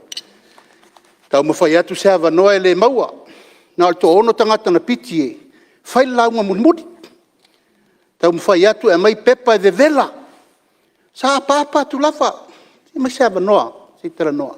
Al mena leo te fifa sa o lau fionga le whang vitalai. E leo le tu ina mai li poti al komiti. O le fai unga leo mta upu nei. O le fai unga. E fai le fono a ofa i tu lafa. I le lau a mai. I e fai manino. Ina nei tua ia le te fono. Ua mai le te fono malana komiti. Mata lepel tu la fono. Ia so ni atu na mal falalo. Ya, te lo ho le ua manino le fa ula vea le finga minsta, la finga suba mal. Ya. Ya, ono le familia foi le finga minsta o la vea ia le suine il komiti le temine al komiti tawai. Ya, te tonu foi o le te sa no tonu wa i langona na temi. Ya, e fu no so ni atu no foa. Ya, ona o swinga le fa pe o le swing o fa vai. E fa malu lu su malu le o suia le fa vai. Ya, o le swinga o le fautuanga le na vatu komiti ton. Al swinga o fa vai. Na moni sa rang. Mele ya, se le vo sa no menino minsta o le wala fo mal Palemene. Sila to e Palemene. Malanga fa lo. O le sui o vai monga e le si so. Ai tumu mala malama i tu la fon tu mau. Dala foi ne le na uta ua. Langa fautuanga le amai e komiti e fa so muli. Le la tala noa la uli. Po la utalenga fatafa manongi. O le tala noa le poti le. O le fa so muli. Faftai le fa ila vea. Ai o le tulanga ile mai tau i au lape po le tai ala na fata tia en mo tale nei. E muli tai ai le komiti. Ai mai tau a lo sui. Ua esel tai ala sa tu ina tu yai. O le tai ala. O sa ili po le ale. Ele to e a fie o tu la fono o man pasi el Palemene. Ale termine pasi el tu la fono fa sawe luma. O ale o a kopi sa pe o kopi a mai fa. O kopi na le e fa tali ele o ia i tu malo. Po le atonu le me o mai le na sai nei le o malo. Ai pe tai ande. Wale o lea. Ai wa mai fa se le muli. O le to e mai fa le nga ina dispose. O tautia. Pe le ala na o fionga le pong fitalai mo le nai tu e na te nei sui. Na o le malu sang sa o le fionga. Na o le malu sang au fo tuanga ia mai. Ile mai tau fo le nei tu malo. Na a mia e komiti ye sai ai lo ye sili o le Peresteno famisnonga o le sai ai tono le komiti le official lo ye sili o le to yai ya mes foi le fionga le lo ye sili lo ye nei ini fautuanga il komiti ai pete yane le olea ele olea o le falongo le komiti tulo i fautuanga i la toia a wa fai ya le puletasi fai ya le finangalo ai le komiti i le mea lai au tasi ai o le langona le sui sa o yai le tu la fono O i lātou nei, mai se le sa ave malo ia sili mai lātou, ma le law reform. Sa fautua ina foi komiti ma mai le tua lalo i mea whaatu la fono, pe ane o whai atu. Pe o mai le taimine nei, mai le taimine tūto, o tā sir tātou atu nuko e o mai le taimine. Po ova ma le luas fulmon tupu teu te unga o le whaabai. Teu te unga. Ai lo te pe ane o tala noa, malama lama le lei. E lo te te unga o le whaabai, e mana o mia le lua vai tolu. Le la, e awhia i le lua vai tolu i langa le e. E i vai ngana le whaabai le sa lo te. Ai lo whionga le whangtalai. O le pōlenga nā lo sui.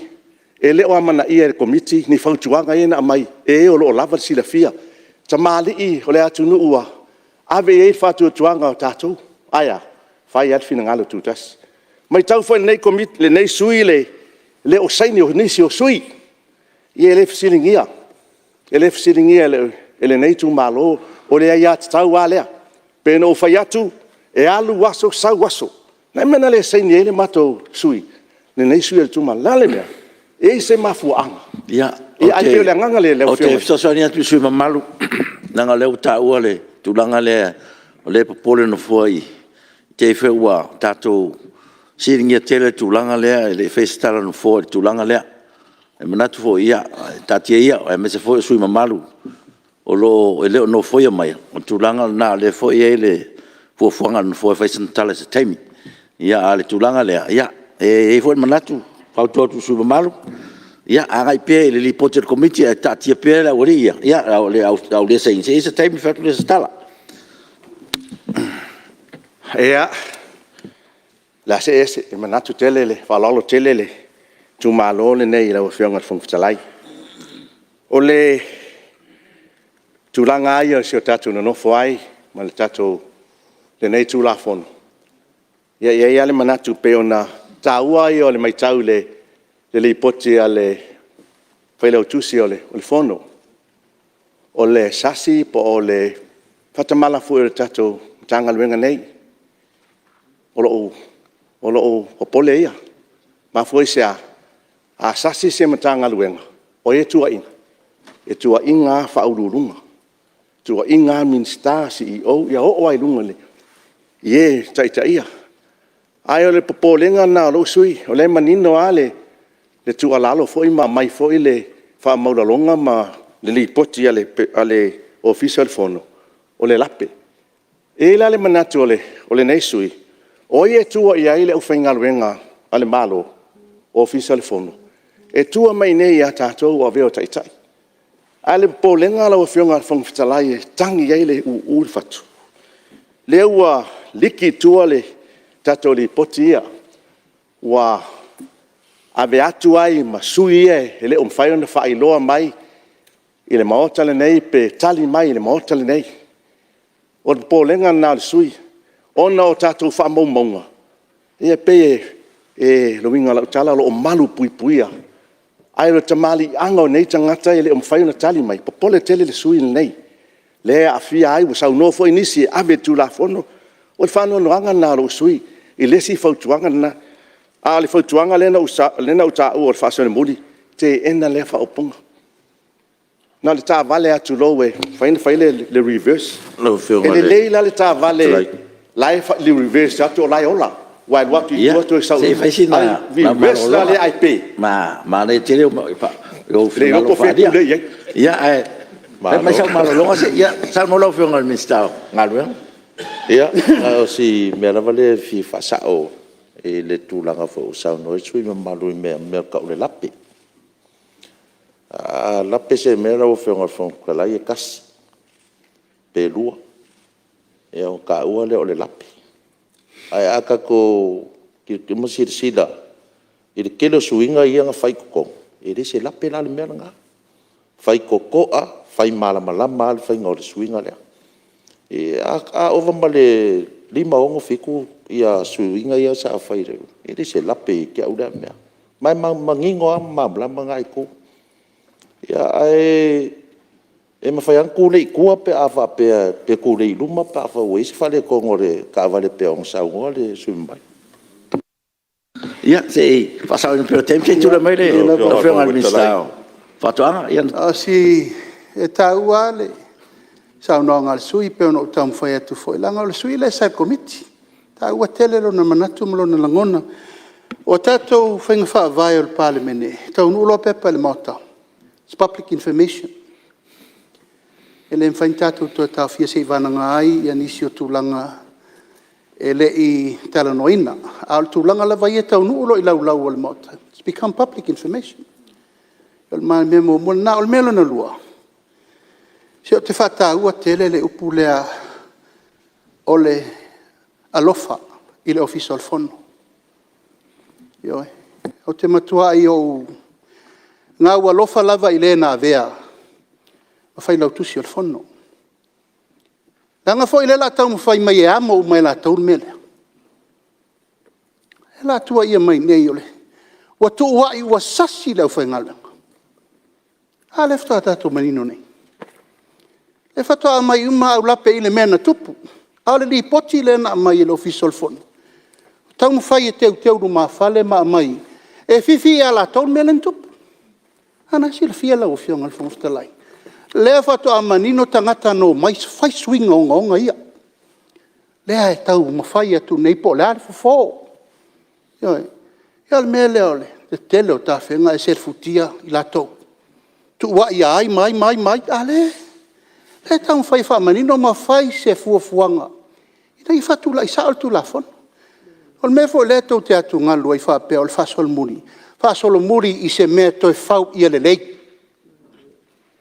E fa pe fasol muri ai lava o ia le manatu. I le tu la fon e va ia me sina le tu. Ol tato fatu le fa no sofa. Ai le fain tato wo male pelepe ai fa pene. So ni atu na so ia le official fono. Ai ai ni o to lofa na muri tai le official fono i fautuanga e si di atu. O e na ve me lo ye sili, o e na ve me te tengo lo reform, ia mai la tau. E plesten o fam sinonga le tau fa sa o tunei, o fa tonunga na sa va vadia. A le la fifi ala tau mele. Ya, o fam na tuatu na. Ya. Yo fionga tu te lai. Ya, se tu la mai do fionga le. Nei o la fa le sui la. Ya, le ya ngai pere de. Su lo sa fa sa o sa do ngal sui. O le te mata watu. La sa le ya i le si tu. Wa le ta otol li poti al fai lo tu si al fono. La mai la to admission. La to yo en. Fa ta mala lo ofisa. Ma fu ina le ato o ma tu no tu to no le.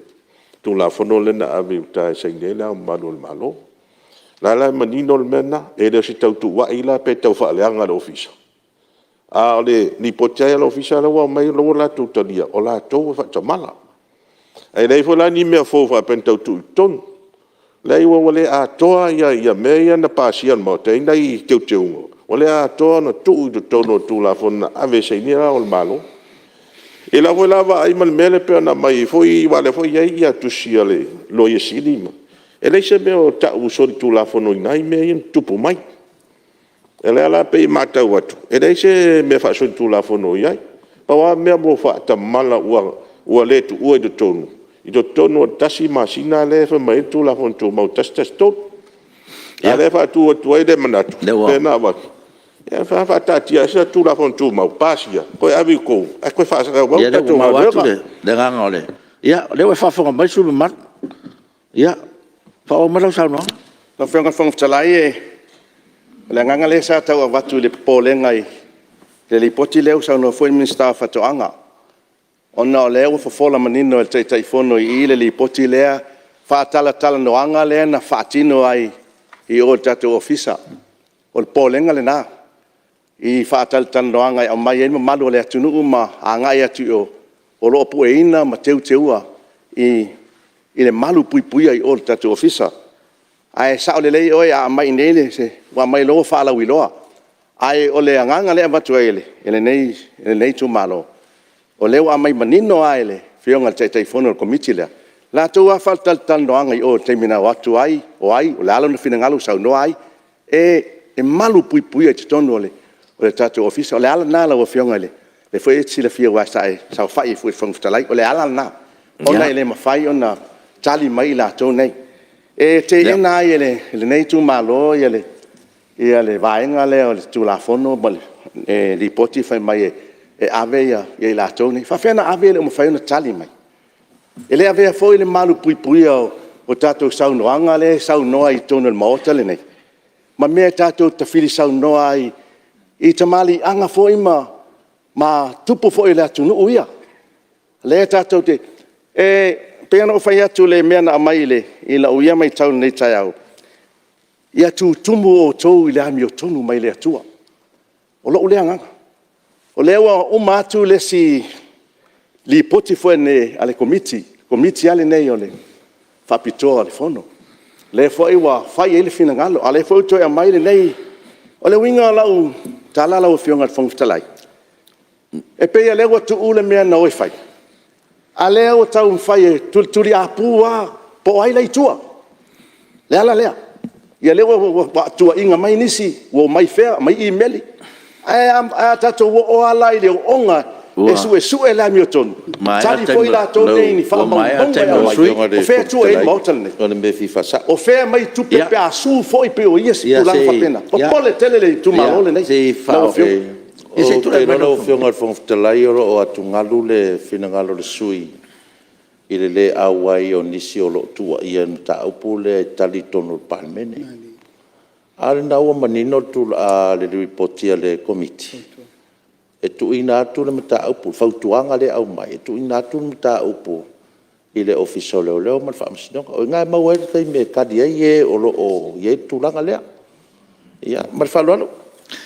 Ia te loa manino le tulanga lau whionga suiba malu ia o tuumoho ia o le mea siri foi leo o tatia mai lo finangalo ia o lo iai foi le sira toa al pai o le Palemene ia ma le tulanga o iai ia e whamai mea saunanga o mai alo tepi hawa tele le tumalo le nei le o whionga le no foa e mesi le nai tu ia ai e pei ala o ia mai tau le na whamalulu atu ai pe a pa o papa pe no fai atu le ana fa ta tia le mota le nei ia ta yala e anga i komiti ai pe ta yane le o le tali mai o le ale kopi fa nga o le ale kopi len sai ne le malo au mai wa advance dele ai advance message advance tu atu me le i fa tu nuina atu le mota le nei o no le tu li ale me le po ai le tu tu li a le nganga la o whionga nei tai au le o mat tu sa ia whawhetai fa malulu atu pe no fai atu le launga le vai maunga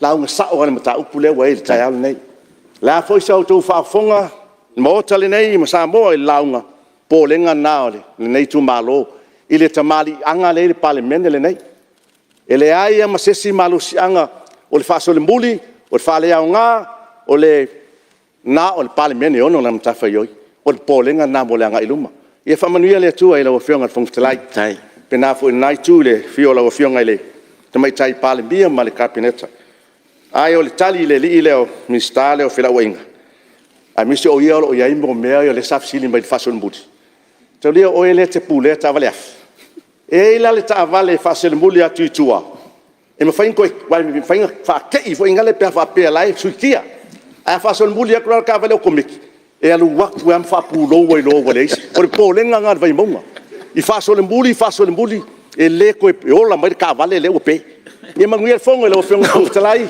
vai se lai tu o mota me vi fasa ia o kere pulea ka wala fiala turu a o le mea kau o le laisenge inga o ka vale la turu o iei lo malu sianga ia mai whamaluru ko o gei o kere lo av ka vale o kumeki ia ngā ro o whionga ngai ki sila fia mai whalua aftai ia malo aftai sa no le suiba malu mai vai maunga numero tasi ia tonu fo lewa la ngona fo le mauta lo finangalo fa lia ta ua fo i nisi tu ta ua pena sa no mai lo fiong e se tu la mai lo fiong tu mai tai pan au fiong fitalai sa le fia fawila beo fo lau le sa o le sui maman ai e ale tu leo tu la yetu e so polenga i le saunoanga le pe folinga mai o le komiti e le o se tino o le Palemene le nei o le komiti na filifilia il Palemene mai foi le i la u falongo atu te wo se la o fionga le sui mamalu pe folinga mai e so fina ngalo e ese le Palemene ese le komiti le E le fofo le mai o li poti a komiti ese finangalo o le mauta e whaalia. A se anganga e whaatupu e le o se tini o le Palemene i a tātou komiti. Lau whionga whangtukalai. E lo u tūlanga whaataitai o le mauta. O te le talia ngō fie, lea tuai ngā mau. E le talia li poti o le finangalo na o le sui. A ni sao noanga e tāwa vai. Ia se tu tino ta ua le mauta. E pei o tātou komiti. Le ai, pe le li poti, pe le anga li poti, o komiti al Palemene. Le foi na ia isi li poti na mai, te tonu o le mauta le nei. Sao te foi au ia. Ai mese li poti il filfilinga, ma le fai ngol fai unga le plestene o le whaamisinonga le whanua mswafa. Ese lo ta aufi.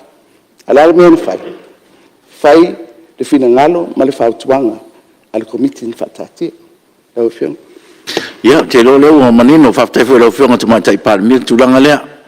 Ia, ea fo i sui mamalu, ia o na tātou langona ina le tāua.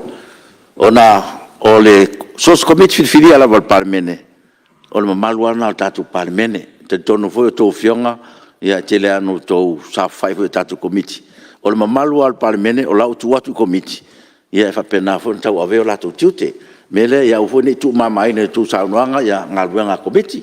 Ia mai a whautuanga, ia a tātou komiti. Ia o le nganga na pion saunotu mai tai Palemia, aua ni tu mamaina ngaluenga tātou komiti, o komiti whiwhiri al Palemene. E tāua fwe lato tiute, ma whaiva ma ngaluenga. Mele, tāua fwe le whautuanga le Palemia utu ina mai, mo le malu al Palemene. Lo whionga whungtala ipe, nanga leua, tali me Palemia ile. Launga nei tu malo whauma. Pe whamaruru atu le malamlama le sui le nei. Ai o le tūlanga le sau launga ai o le pote malamlama le o komiti al Palemene. Ai o le whauma tuai le launga nei tu malo. Te ena le pote al komiti. Te ena le ngata sori whaavai, sori tu la fono tu mau. Malo whalo lava le o whionga. Ia, malo, whaftai. Ia leo whaamau le leiri te ena al sui mamaru. Ele a faina leo fai lo fina ngalo ta o tele ia malo a sa no va tai foi to fa ia maria mai le sui le tu sei tu fai la fai la tu ati o ia palauri la o levan tu lai mai ngalela ia palauri ia ta no lo va no nei pa kai la fionga le fonga fikalai nga ku foi le ko kau papa inga fa ku pe mua pa i o maoka nge o Samoa pa i o Palemene e le o mai o papa ki ai upanga ai kal kongu fa moi a fa le pole la ula i o le fiafi e fisile fa i maliku ku fa ko inga ua kongoa ele whikua o le malamalama o le aso fou. Ia i le so. O le lofa whaasoa lea ma le lofa whaali o le kua malonga maka ngofie. Ai a folau le si wa moa po le makau polo. E folau le kaulau mea e kākou ke lei loa whaki a kamai. O la ngonga fo ia. E iei le pupulenga, ma le mangu le maoka nge. O le so ma le kaiao. O le kaiao le koe fua kai ma le kaua kai. Ai whakua ngai le lape wan. Ma ngai el maka upu le so. Whafkai lau whionga le whonga whikalai, whafkai le kua lalo ma le whaukuanga i momori mai. E umi a kako meo mau kua kele a kako la unga koe kai mai le meo wat. Le ai auar koe aloa leo ngā sami wa uma. E le mau ai se file mu ma se fealu whanginga le Palemene. Le aso e pe anga kalangoa o ruma. Au mai finga ngalo mo kako mangaku. E lango inga ku la fongo lea. Mo ngei kai au ma yedwa. Ano kako koe apa i kua. E al mele mau al kako ke whekua kua ngā ia. I le mau ai se whea alwhangi ma le file mu al Palemene. Ai whawhikai kele ko miki ma na ufionga kai fongo ma loko fa ma lo saili ile nganga mom yai ai abe se lo puleo ko fa sol muti sa oil sui leo mai mo be se lo puleo ko fa sol muti o ko kongo al mau kan ngei mal pal mengyo Samoa ka ko ke fili ko fa ma le kango a finga ngalo le mauka e abese kula fongola abese a finga ngalo fo ye fa wa o le ngala ai ala nga kele ya ka ko upu me ole ele le fa ka wi fo ka ko nganga fa so ma fa ali mai ko finga ai de ka ofia ya ko fa fo i Samoa i longa fa vai me sa fa e kua a ma kua vai o le manga i le mamalu akai chale foi se ves ai sea o le fe kufa i mal fe lango mai au mai le pule langa o Samoa ele ngi pule nga fa makai a ku fa fo ne na Samoa o vai lua ye le swafo le kua i makai e pule le ku pule ainga yo te ango kalangoe ka ko ko fier ka ko kunga ke mai kai fa nga malo Samoa ai kai le mi kong mal fa mau fa me kong o ia me umor singi o le lofa ile ku mal fuanga o la lo o ki kalangoe ku la fongo o le mo ko i lango ingon ku la fongo fa fonga ka po i Samoa koi fa foi Samoa i longa fa vai male amka asir sila foi ile i kikinga fa fauere la kula ko male fu le lo le ku ese manga nga ngase au kawa ku malo le ku fa mai ko inga fa vai ile tua Samoa pudenga le nga aka ko muli ai le eu mai foi alo ma fanga ule ku e muli ai a foi ngengi ka ko finga wa inga ia pangale ai o ke ka kingo i mele ku la fo ka kuanga me singal ka ko ku ka kuanga me singal ka ko ku me ka fa mi singonga ma ele pule fasa ai ia wal mela len ku punge ni mele la mai le ya ka le ka ko fa fonga ya wa kaule ainga ma kaule ai mo kinga le kaule le ka me malkenge o fa ali ali mai le ya ka o sopo ku o fia li ali ya fia fa lo lo pule molonga ka mai le mo mia le ngu o Samoa ya me pe vai le makai sa o le ainga ave ele fa lo mal fa se vanga nga mo so sopo mo pule malele a mi kong mo le fa sa usile le ai nga mau le ole ava so la pule pe kula fongo ave mangingo ia me ave le o se o inga le sa o le pe a faye mo pule fa sa usile mele o ke ka kingo ku mo fa lo le mo ko Samoa o ke mo ko lango inga le kula fongo ka ku koi fo i kua ai le fa sol mut ka ko koi fo i kua koi au mai le ngu malu le Samoa tau le ka kala sa o pa lo li i kula fongo inga ia lango inga kula fongo pa malu wa ku fa fongo ngai ku ma lava nga me au ka kuskusiri mai ka ku ngalu fa kas lango ka ku kula fongo mo ka fongo ka umar ka ko fo au ku ai ngo le fela fo ai fo ma ko sopo ku fa am kalang ale memo mbia lango ka ko kula fo angale le mai le ku fi so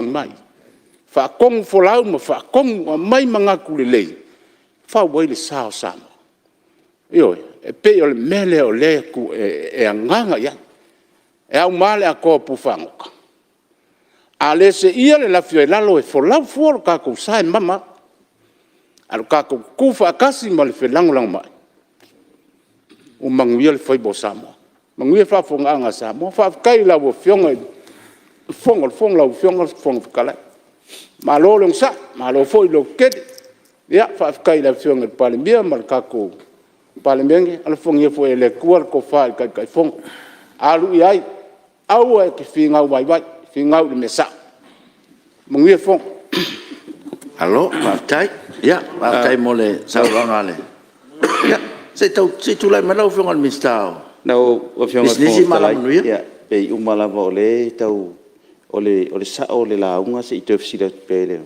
ole lango li poti ai le lango tu la fono langa le tu la fono tato kan no ina ne te ele le ya to fa mam na pele fiona le ya palaudi ya lon fingal ina ya fa sa o ya tato fa mam fa tai afso son me pele nganga bin stala o fiona tu malu palaudi ole tu la fono po li poti le te lango in pa kai foi in minska ko fa mga kumai ya fa penga ya kai mi foi le engalo a ole li poki el melengo le sas a ole li poki o ke mo ko lango pa malu aku la fiong el fong kalai ko le fa fong al Palemene ole li poki na lo fa tai ya le wa mau la fiong al mista kai minska ya le fa sa on sa doanga le tu mo malu mai palaudi ya pol mista lango foi tama o business malam nuia ya malo sa no palaudi fa tai ole o mau lo finangalo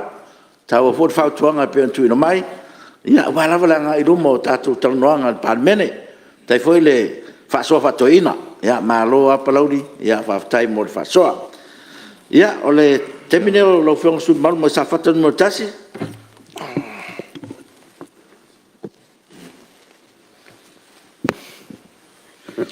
lau o fianga ile fong fitalai ya fa fitele o mo sa vanol nei tu malo e fa ali iso matou manatu foi le potiele komiti ya taro foi le malo nei Palemene ma le kapeneta ya mi se foi nei tu fa taro foi tapo ingai tato wotunu mai le au malo le tato malo ya se pai ya se o titi tono tato wotunu ya tonu e ala tu lo se manatu e nei tu malo e tu sai male li poti ale komiti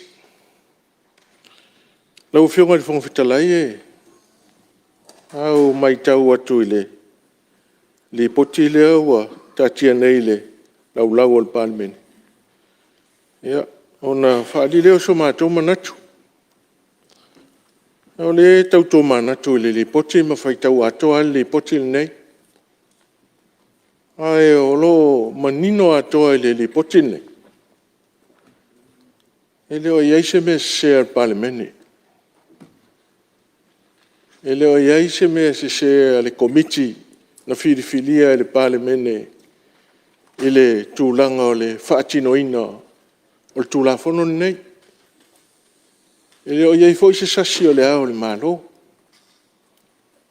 No whapea e au maili poti le ao o iei ni au wala pio pio.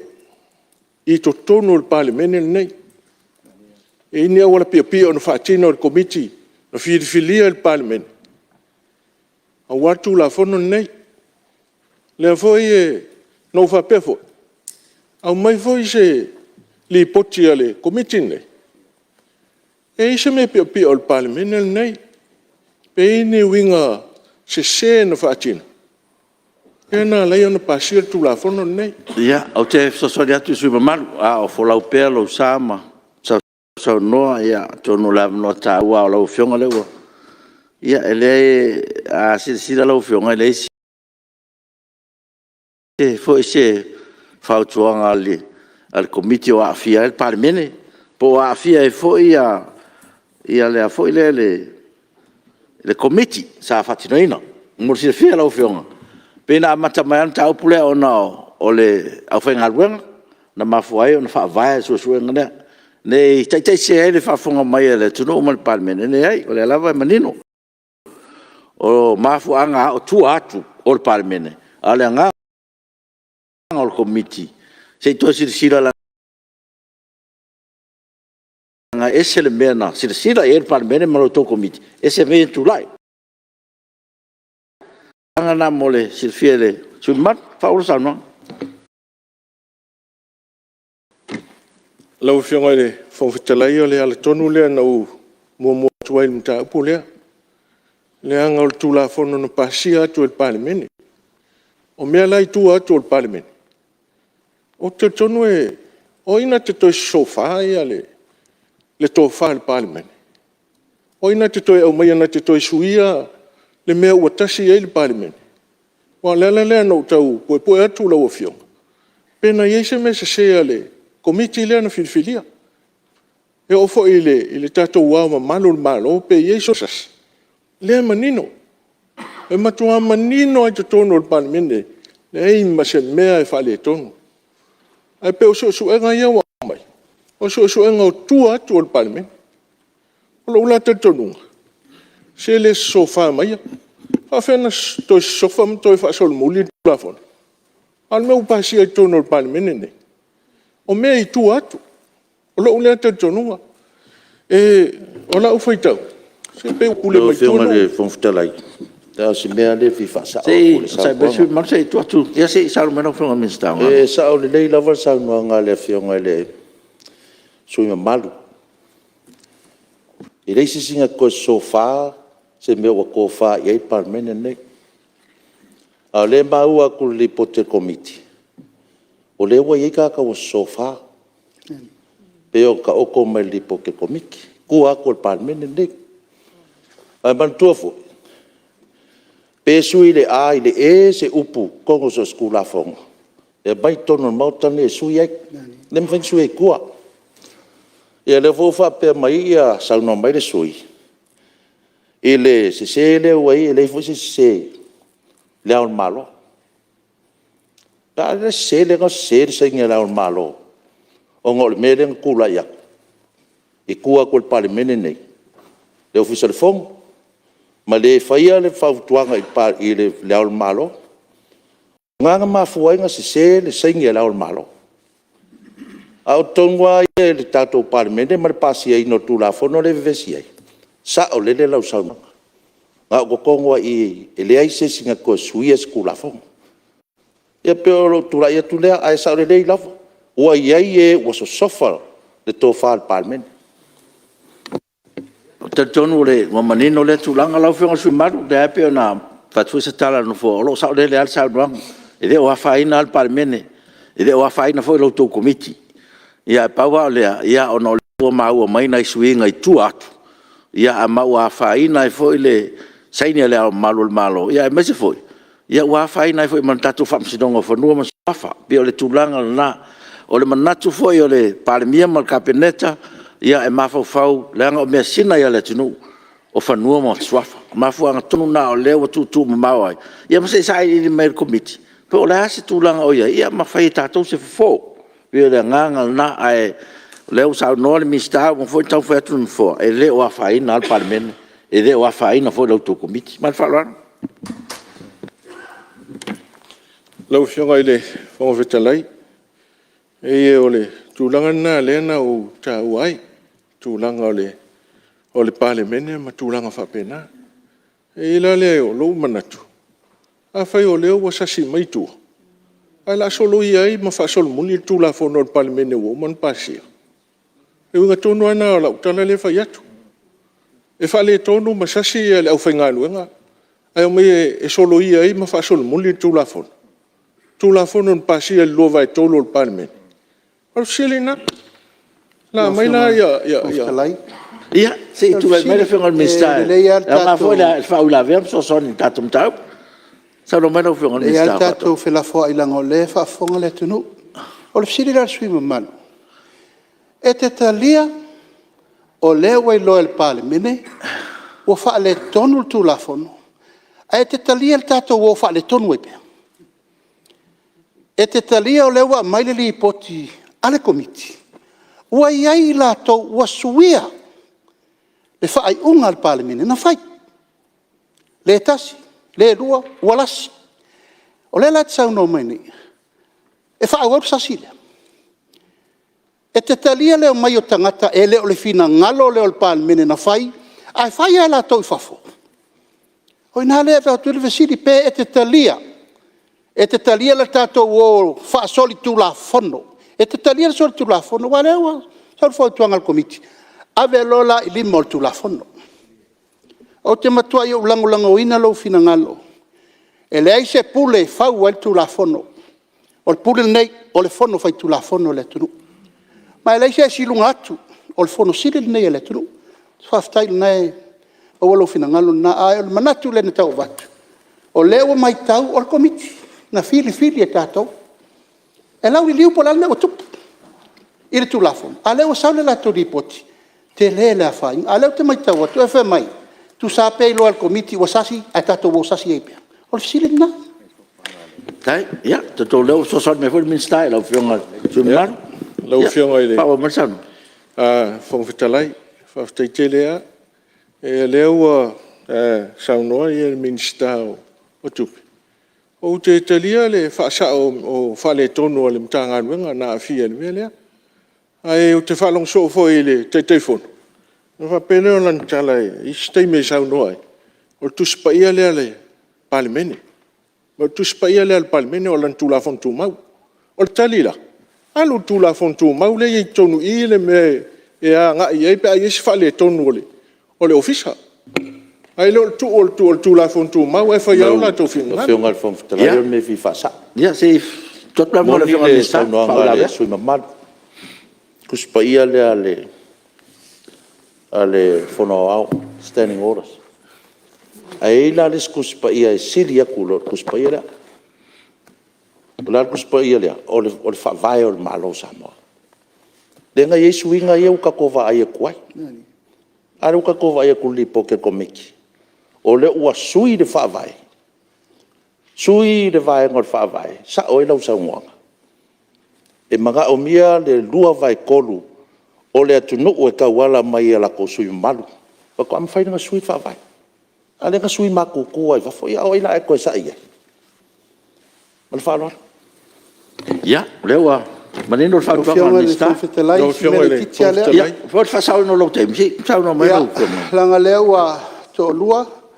To tolu isu i le laitu o sau no le melea. Whai mai. Whai ngofia. Whai ngofia le mena taun tato fitu na ia tu la fono tu mau. Whata atia ese lesi vai ngol tu la fono tu mau. Ai tu e ta sui mai tonu. Talo whai. O le maa le nao lau tau sila le tau punei.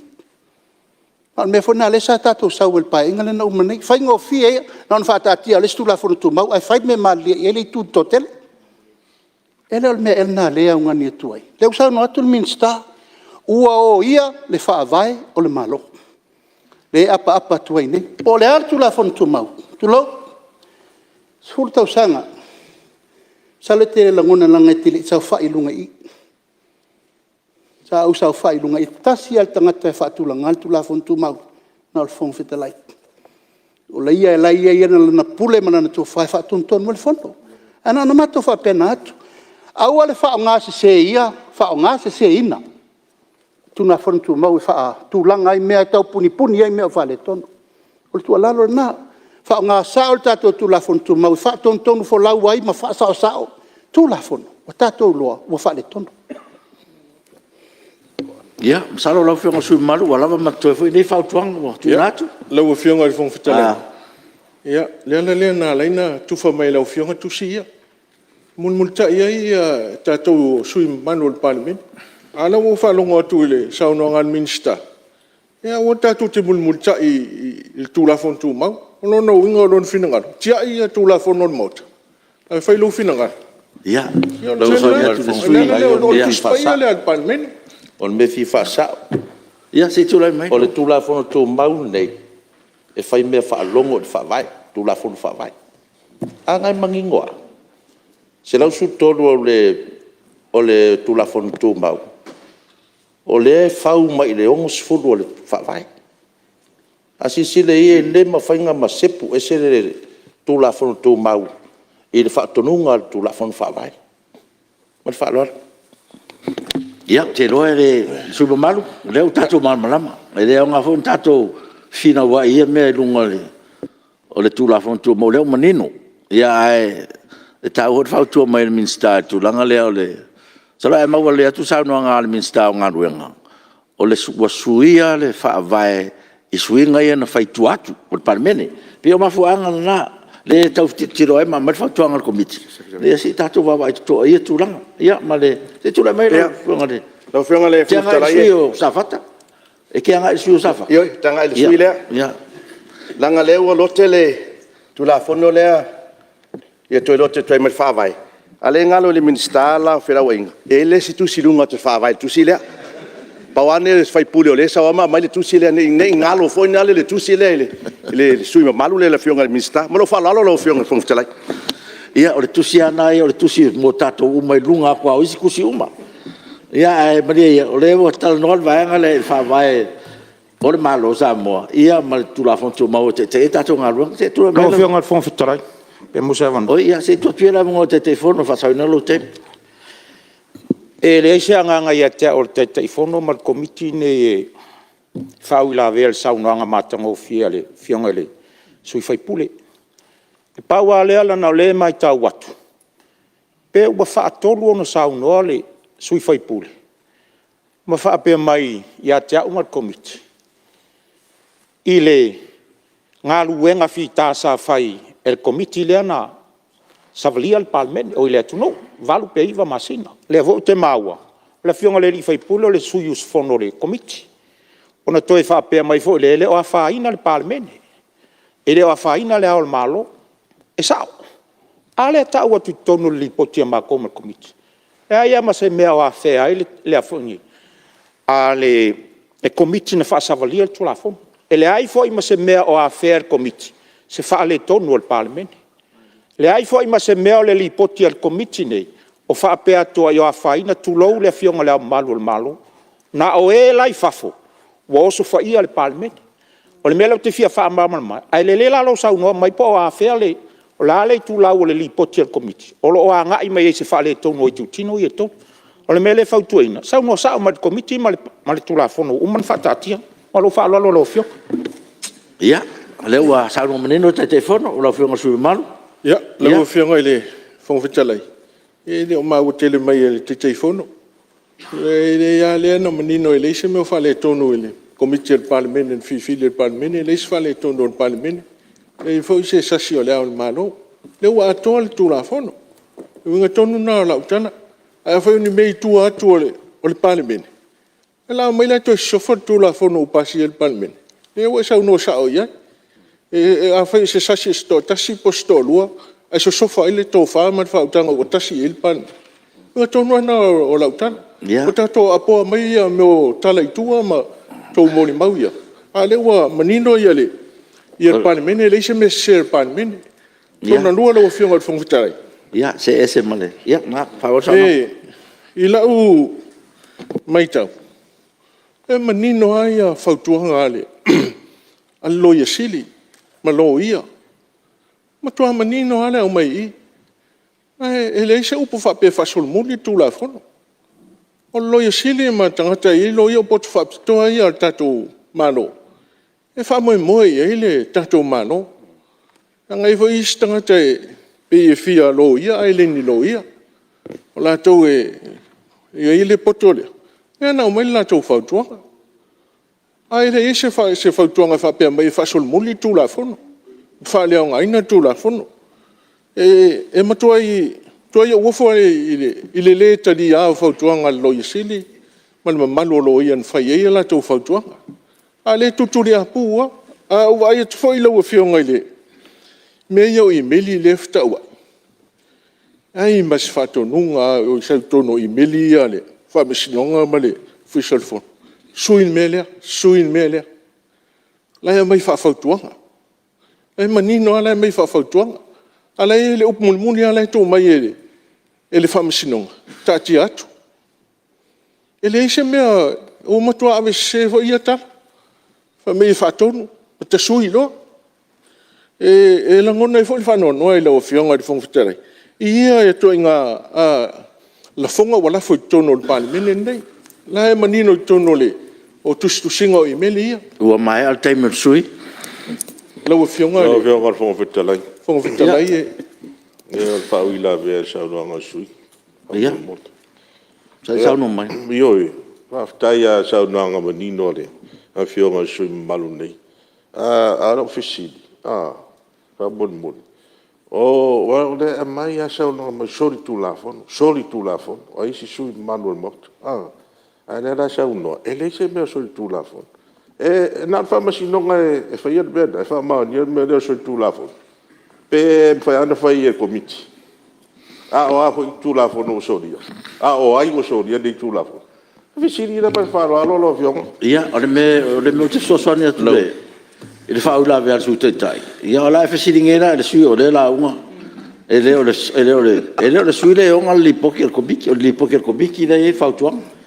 Ia e manatu su malu mai alo kai. E fa o mai lo ma. Não fiong o kai fo le sili su kai ele tal fer ngai. Não fiong le fong fitalai. E se o sai pela se kau fa o pule fitalai. Se sai pela se o le ua tala no I med.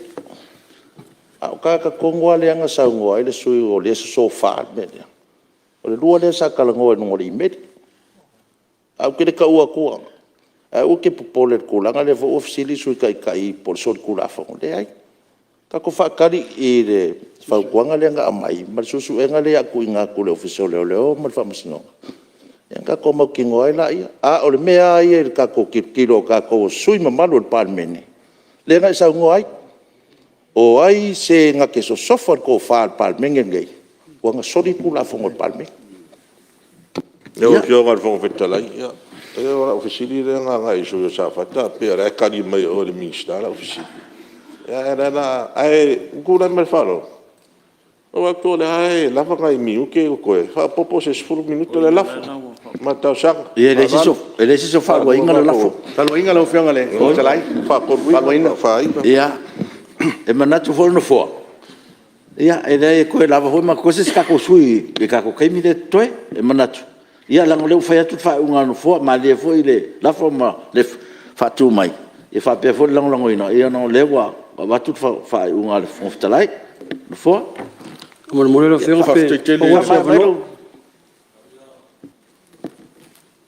Le la fa mai le sa no ngal sui mamal. Mo le fianga te wa ngai tu mo mo le na sa no ngal simele fia mal. E ko o mer kai me sa ngal sui mal le fa ma ku long kai. Ma le ma su sa lenga. Fa mai le sa no. Lau fionga le fong fitalai e al manatu e. Ia wa e ustai te le atu I lau fionga le fong fitalai. O mai tau atu I launga laitu na launga whatau pouto I launga tu la ele li potile. Ia ona langona leo whano no nei tu malo. Ia o e whamutaina lo te taimi. Ia au te ustai ia. Ala tau whau matu ia le. Te le ana I manatu e ilanga sau iai tono komiti lea. No manatu fo e fo se tau whaftu tu na I o mauta. Ia tau whaalia tuaina manatu whatu la fono. Ala lava tu la fono nei. O leo te mai tau e isa unoanga nen whapea mai o. Toi whafo I sa mo e whawai.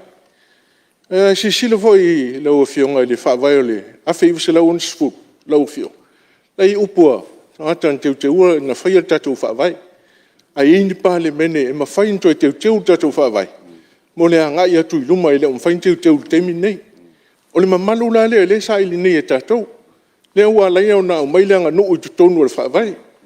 Le ua mai ele whakerusiano I tono o tatou whawai. A tu la fono foni nei. Le van tau whaaleanga I tangata. Whai I whato sina tangata I lunga o le pālota, alu mana I le pālota nei. Le whai mai ea. Whai mai. O le tu la fono nei. O le amatoa whatau ina I whanua. Whaaleanga nu. Le nsau noa le Palemia taluai. Ai ia se lo ia e. Ia tamai. Ua manatu su mama. Ia, o le la atu e langa tatu mauta no le la o isi tulang. Mai te tonu foi le su mamalu ia, o le foi na vatua le tu alalo no fo no tatu temi, wa tapula aina. Si mai foi o le lava ngā lulu e fai lo tusi ma le official nei, na e fai tatu temi wa tapula aina. Mai le foi na au e se no fo I ngā ruenga le mauta. Menea, le wa watu le tala no fo, fa mai lo sa no mai alo temi, o le langa mai sim tau fo ia. Fa mai lo temi sa no ngalo fionga so. After tele lo fionga fo talai. e ano fai atu tele ia mana tu fatu la fono le ta pena ia mel nei ia lo tu malo ma Samoa ia na we fa fong mai tu langa wa o ia foi el nei lipoti ia se lipoti e se ale me ola e tati ai le lipoti ale Palemene e se me lo ia fina ngalo tatu lo ia ma lo ia sili ia wa ese mawa ma tu la fono ia manuel fono te e tu la fono alo paftai ia lewa mau le va la tauna sa no mai te tu la fono lo fa mi fu ia me sili lewa mau ia lo avano lo lava tatu taimi mustasu ia lewa mai te watu lewa fo mai de sao ia o sui malu mai vai maunga numero 12 ia ona po tapunu ia paftai lo fionga le fonga mau tambula manoa ia sa mapa fa pe fe la unga ia peta ia ne ia la lava tem de pu ia se manatu se vadia ia mo fa mau ina le nganga fa tai te telefono ma de pot eu ia fo ia teleni fa matalanga sa neme lango ina pe fa si mafa ia peta ia pule lava de te telefono ia la ne sa unga ia tau lama le su malu ia fa le non fingal matau ina foi la fionga fong fitalai tau so no telefono nai tu le matu ia nei mi tu inga wa mai me se fa pe so tu la fono ia tu langa mo fa pena ia la te fesidi apo a umala so vale o mai yangi fam talanga lipoti a meo o fai pura len so le kula fon o ina tu ina ia tu inga tono le tu ia nei me nai tau popole foi se manatu fai blanco ina le lipoti a me sera ia fa tuanga le tu na mai lo fio fa tuanga mo le fifteen ia pele te telefono ia vabe fa matu ese e pasal muli mai tu immediately dispose tu la fono nei elua wa afie ono suinga o fatino fa sol tu la fono e se tangata oni tangata ai o tal tu ina komiti ele o le atuanga le o nei tu la fono sa pasiel Palemene o mapuai on mapua o na mawane lo minga ese fa o le sila lo fio al futalai o te lo manino po i ese senga e fata o le puti pita ona e so vai le vai sa no ni si suile lai tu e tona mai tu ma vai le ma tu teu o le teu nga la le pita no iai vai lo tatu nga i meo tu la fono tu ma ai ni poti fa le tu mai le tu fa tatu no mai mani fa tuanga teu e na bele tu mai ko biti tu ina mai tu no Palemene wa sa o ia fam talanga fa pe sa le tau ona suia o ai la vai a Apia le vo mai des fa tuanga ya be de ma abe fam sino eu ta dia foi fa tuanga wa tão so o la tonu la vale le Apia nga o tu la fono e langa mata opu nei al Palemene le sona fai fuane ses ali pasiele a me ser komiti le nga mai fa tuanga ia pe onai Pesilina fia mo se mama. E malesi lo fio fon fitalai. Nas tu alalo. Ona lewa fanga solo tala tupe. Ai lo manatu. On mata opu le tona vet fata wan mot. Lo mai fo ia fasa longa mato. Pelo tuso mat komiti amata mat funtanga.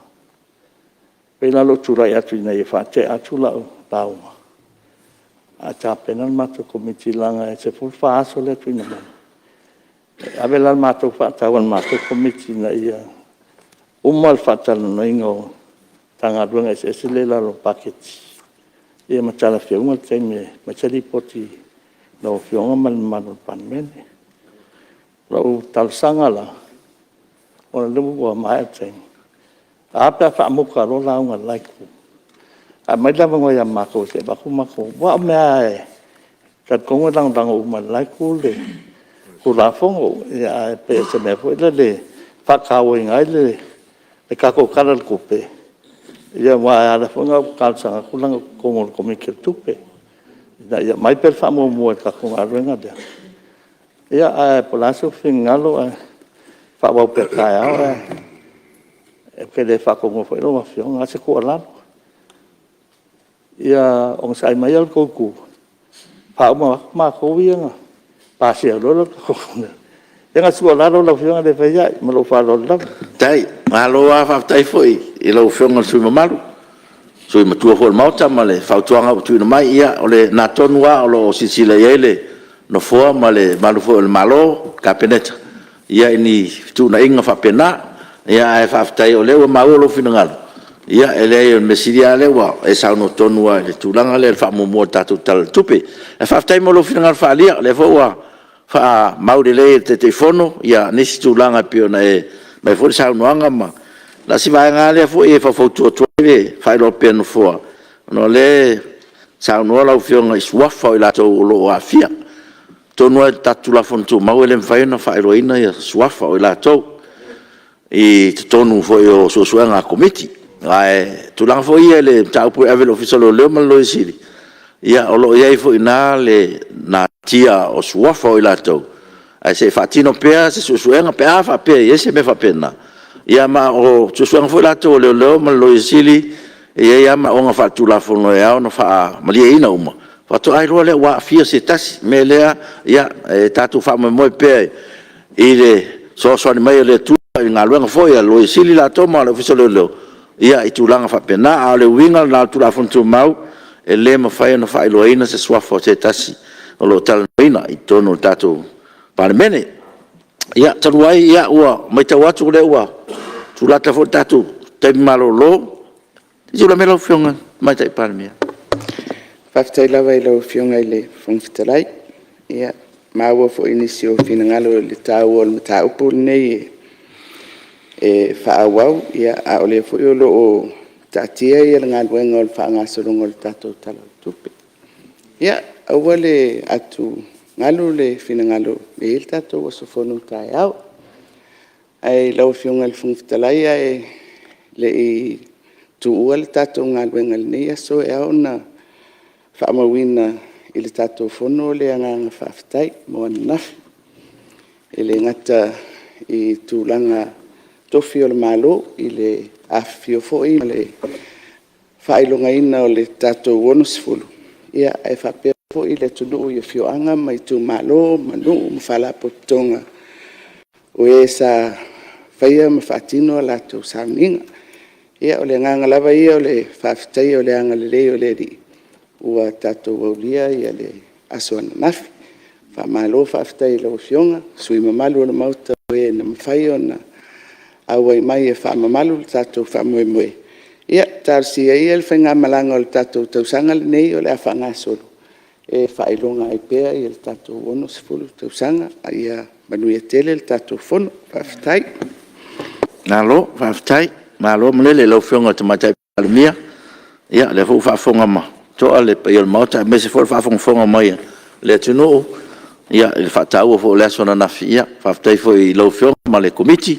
Mo tapenanga uma ia tonu ale o mau mai foi malo le tunu ia tapenanga uma o tato fa me mo le so nafi ia o le urua isa no fo tato waso nei le fionga e pestar sui mai fasal ang numero 5 ia na mai folan fafta tere lo fionga mal komiti ia wa tapenanga uma o tato tuto tasi la so nafi ia o le na manuia i me uma le mele ia malo fafta mo le sa noanga ia e muriatu fafta fo ne aso ma tato Fonotaga malo lava lon sai whaftai fo isu mamalu sa sau noa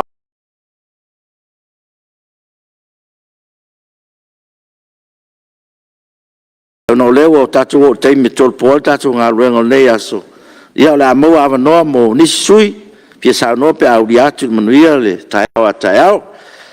Malore su fono tatu mauta, ma tai fo ile fon tapua isi o tatu tunu, lo fongie le tuanga ruengo fatali mai o nei aso.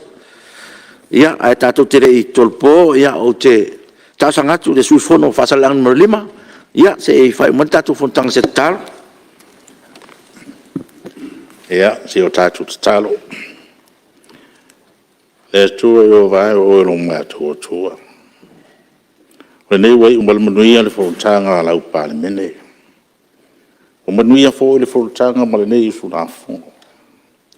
Ona o lau file mo ma lau fatasi mai. Whawhetai manatu whaali tono lenei maota.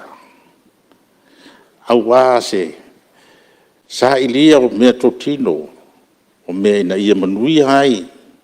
Le alu alu ilu mo lenei Palemene iana tu la fono pe o le whaatalono ina lenei o le aso. Maru talo ya te oilo macho tama. Se ye whamnuia la ua fio. Whamnuia le tapo inga si o macho watuno. Whamnuia la ua fio ili a fio ngari whongfitalai. Whamnuia la ua fio isi o macho Palemia. Le kapeneta whapea le ma losi o le nei Palemene. Maru talo fo i la ua fio. Se ye whamnuia. Ile au whainga luenga si o mātou maelo, whapea fo i le tapo inga si o mātou atunu. Wea si le fia lo mātou vai, ma lo mātou whātau wā, ea te oe lo mātou tama. Mātou le talo se e alofa mai e whamanga mai ai mātou.